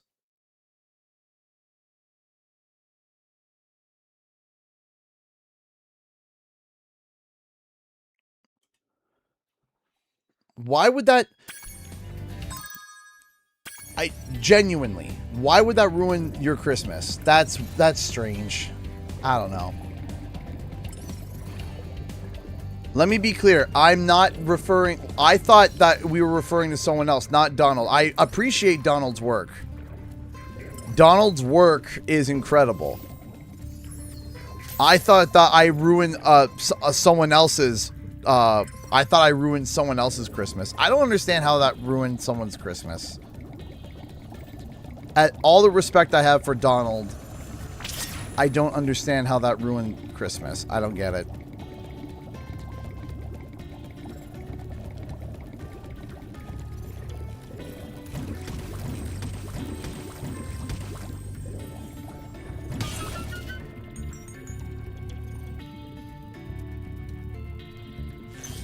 Most likely bait. I hope it's bait.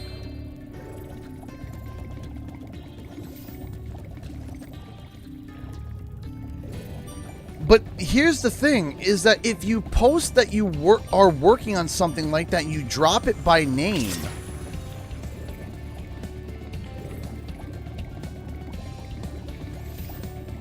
It was dropped by name.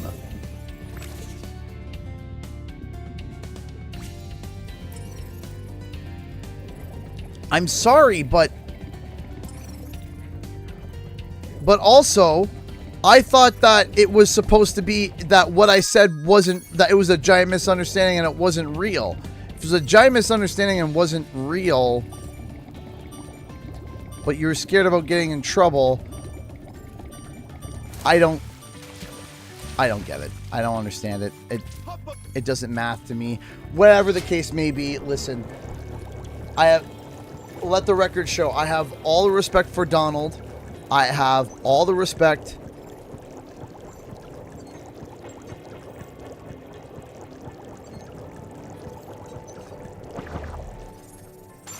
Here's the thing. I said from the beginning, you can go back. Go back. Go back.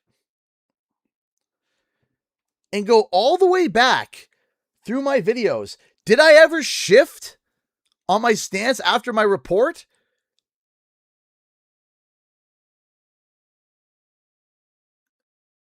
I didn't. The thing that I got wrong, and I will hold to it that I got wrong.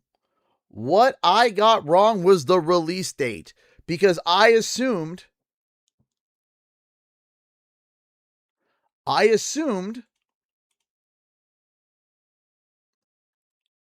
that it would release this year because of Activision. That's the only assumption that I made. That was an assumption of mine, and I got that wrong. But let me tell you something, to get out of all the things to get wrong, I think most people can forgive my mistake on that. I think most people can,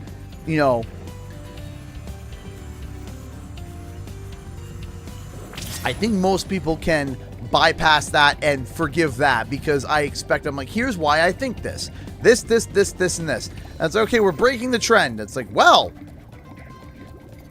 trend broken.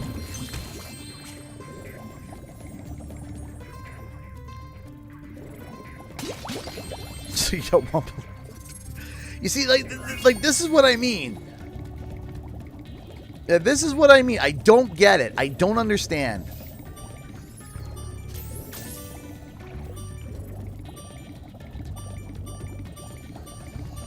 I'm just happy that Spyro is back. I'm happy that Spyro is back. I am thrilled. And again, before people take things out of context and want to run with it and say, oh, I did this, I did that about Donald Utemi, I loved Days Gone, what he worked in before. I loved Days Gone. I enjoyed Days Gone. I really did. And I feel very unfortunate for what happened with that franchise and what's going on with the studio there in regards to that franchise. I got no hate towards Donald. I have no hate whatsoever. And on the off chance that it's true that I really did ruin his Christmas, and that me making that report and making that discovery and posting it ruined his Christmas, well, I'm sorry, Donald. I genuinely am sorry. And I hope that if you are at any point listening, you can reach out and we can have a conversation and talk about what happened. Then that's fair and fine, and we can do that. But my intention was not to ruin anybody's Christmas. In fact, my intention was to make people's Christmas. So that's my question. So whether or not that's bait, whether or not that's real, I can only go off of what I'm being told. And you know what? I'm sorry, but it was posted. What do you want me to say?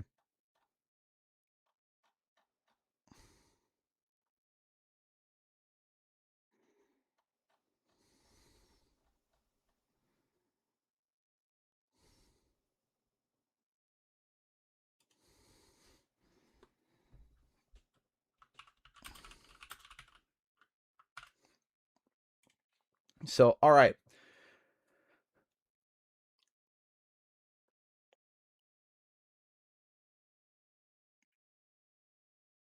So, we're going to keep the stream open for another 10, 15 minutes. Let me know.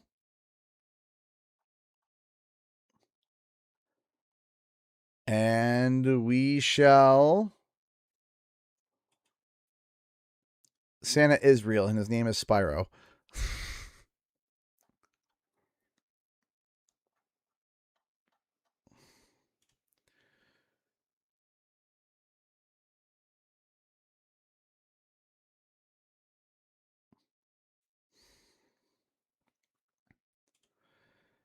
Spyro claws. I like it. The claws. The clamps!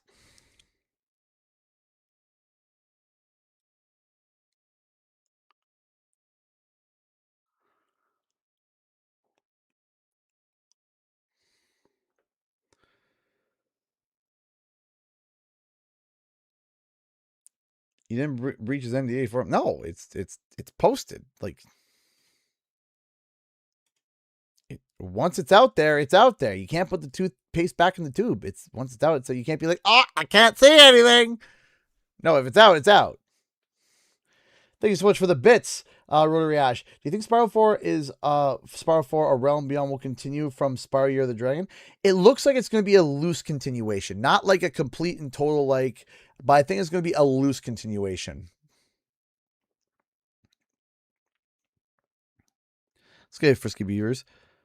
How dare you share publicly available information that got someone in trouble, but also apparently was wrong? And we're sitting on two. We're sitting, you know, we're sitting on two things.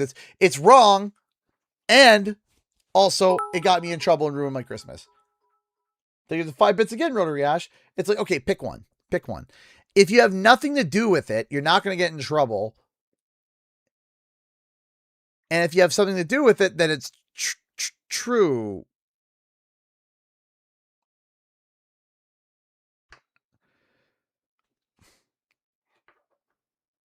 Yeah, it's like the WoW joke. What sword? What sword?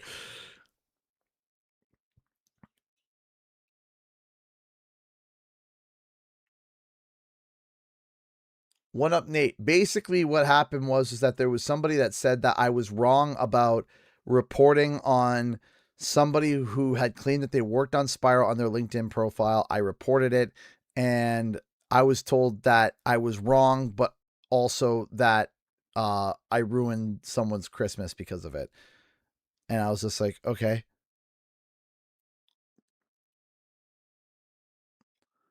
Apparently I ruined someone's Christmas. And I don't understand.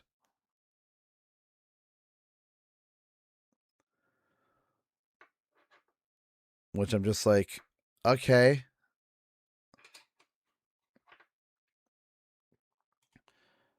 And if it's true that I did, I'm sorry. But at the same time, I'm also like, what's going on here? I don't, like, what are we doing here? What are we doing?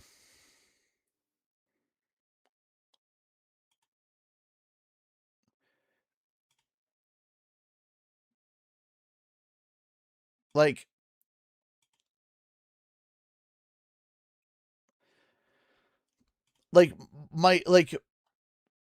I don't understand.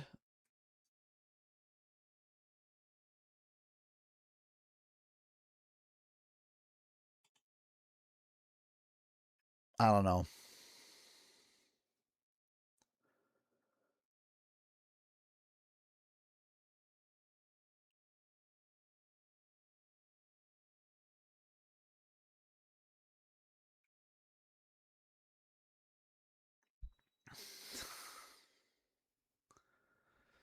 Y'all are getting acceptable quality copies of Crash Bash in your stockings this year. No, please, I'll take the coal instead, please.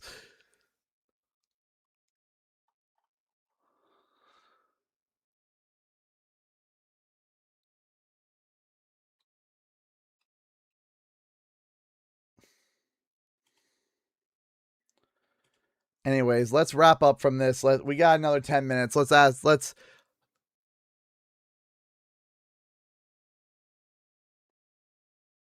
Yeah, I wouldn't worry about it too much. I'm not going to. And again, Donald, I'm talking about Donald, specifically Donald Utemi. If I did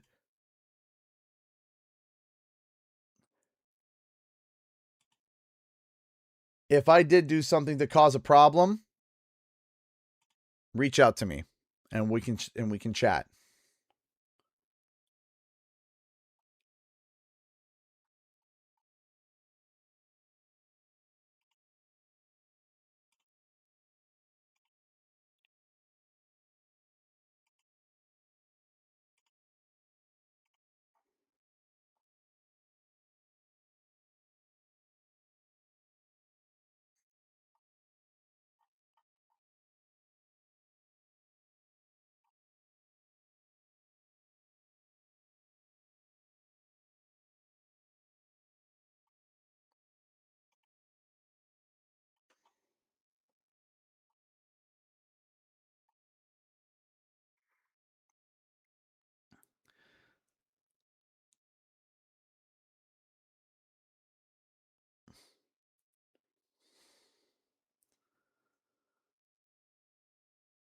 Will there be more Spyro streams? Of course.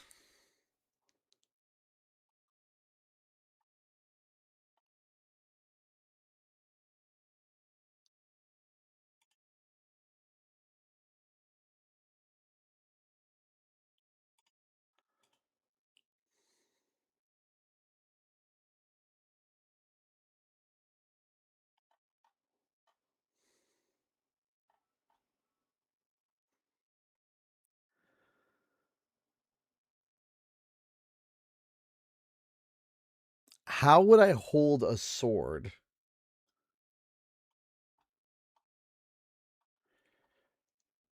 One-handed with a shield. And I would have a big shield.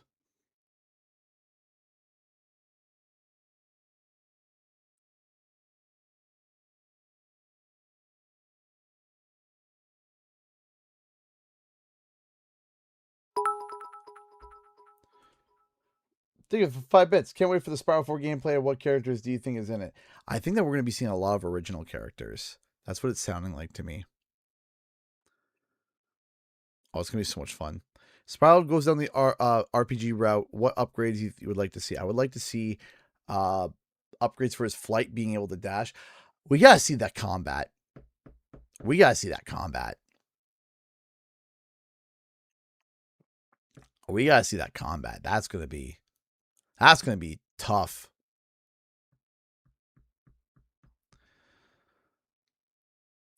I'm interested to see what they do. I want to see what they do for combat.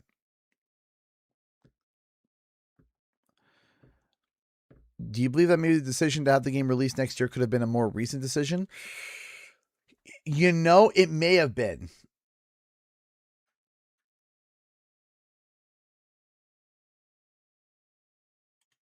It may have been.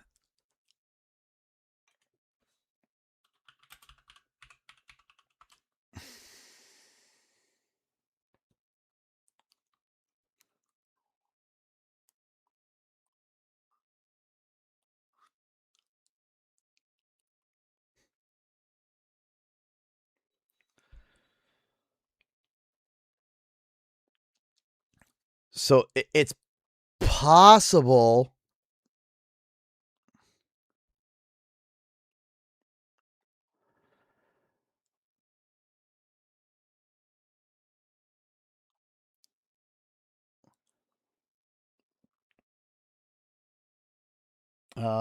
Sorry.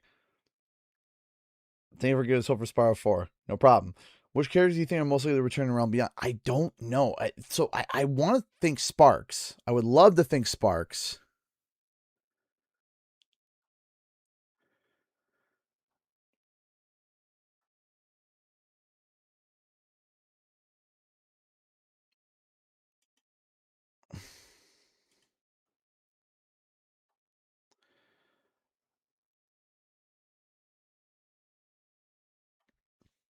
I'd like to think Sparks, but you know what? The thing is that I don't know.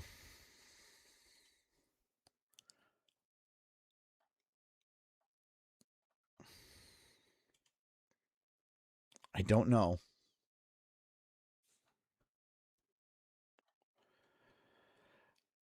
I'm trying to figure out mentally who's going to be there. So we got 5 minutes left before we wrap up.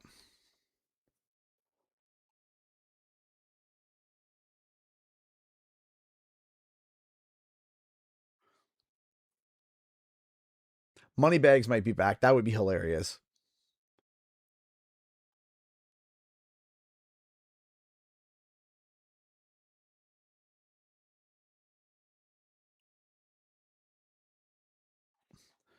If they bring back Moneybags, that would be hilarious.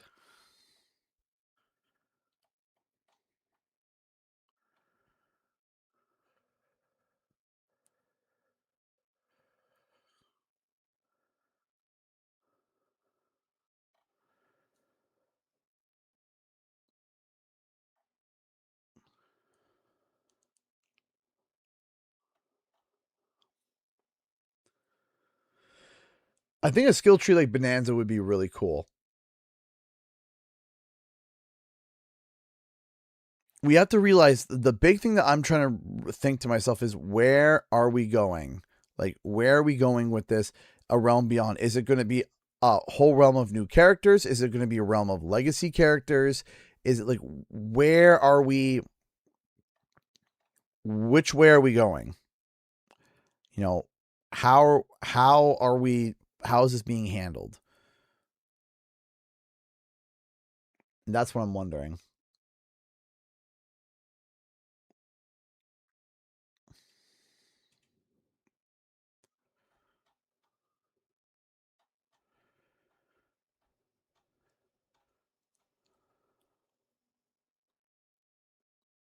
All right, got 3 minutes left.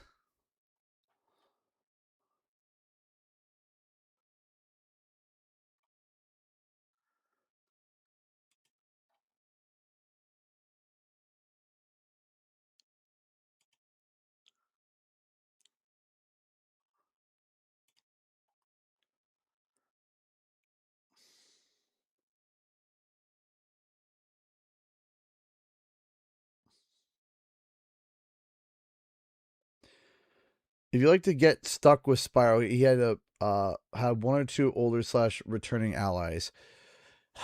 What I want versus what would make sense is a little bit different. I think that you have,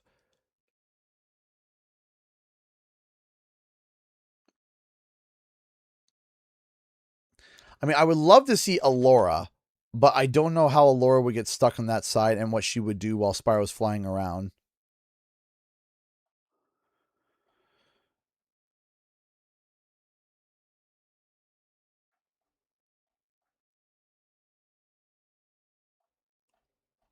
I would go with, if we assume Sparks is there, and we assume that Moneybags is there, for it to make sense, let's throw the professor in there and let him be the one that's trying to repair the portal, and we'll go with Cinder. We'll try to go with that. So that would be pretty cool. Okay, guys, that is all the time we have for tonight. Thank you all so much. I really appreciate it. We'll be back next week with streams and videos. I am tired. It has been a long week, but a short week. It's been a fun week. It's been up. It's been down. Actually, it's just been up and up and up and just constantly up. But I think I'm going to go and take a rest. Tomorrow is David's birthday, so I'm going to be offline tomorrow. I'm going to be celebrating with my son tomorrow. He's turning 8, my little boy. He's 8 years old now, and I am just over the moon. So, I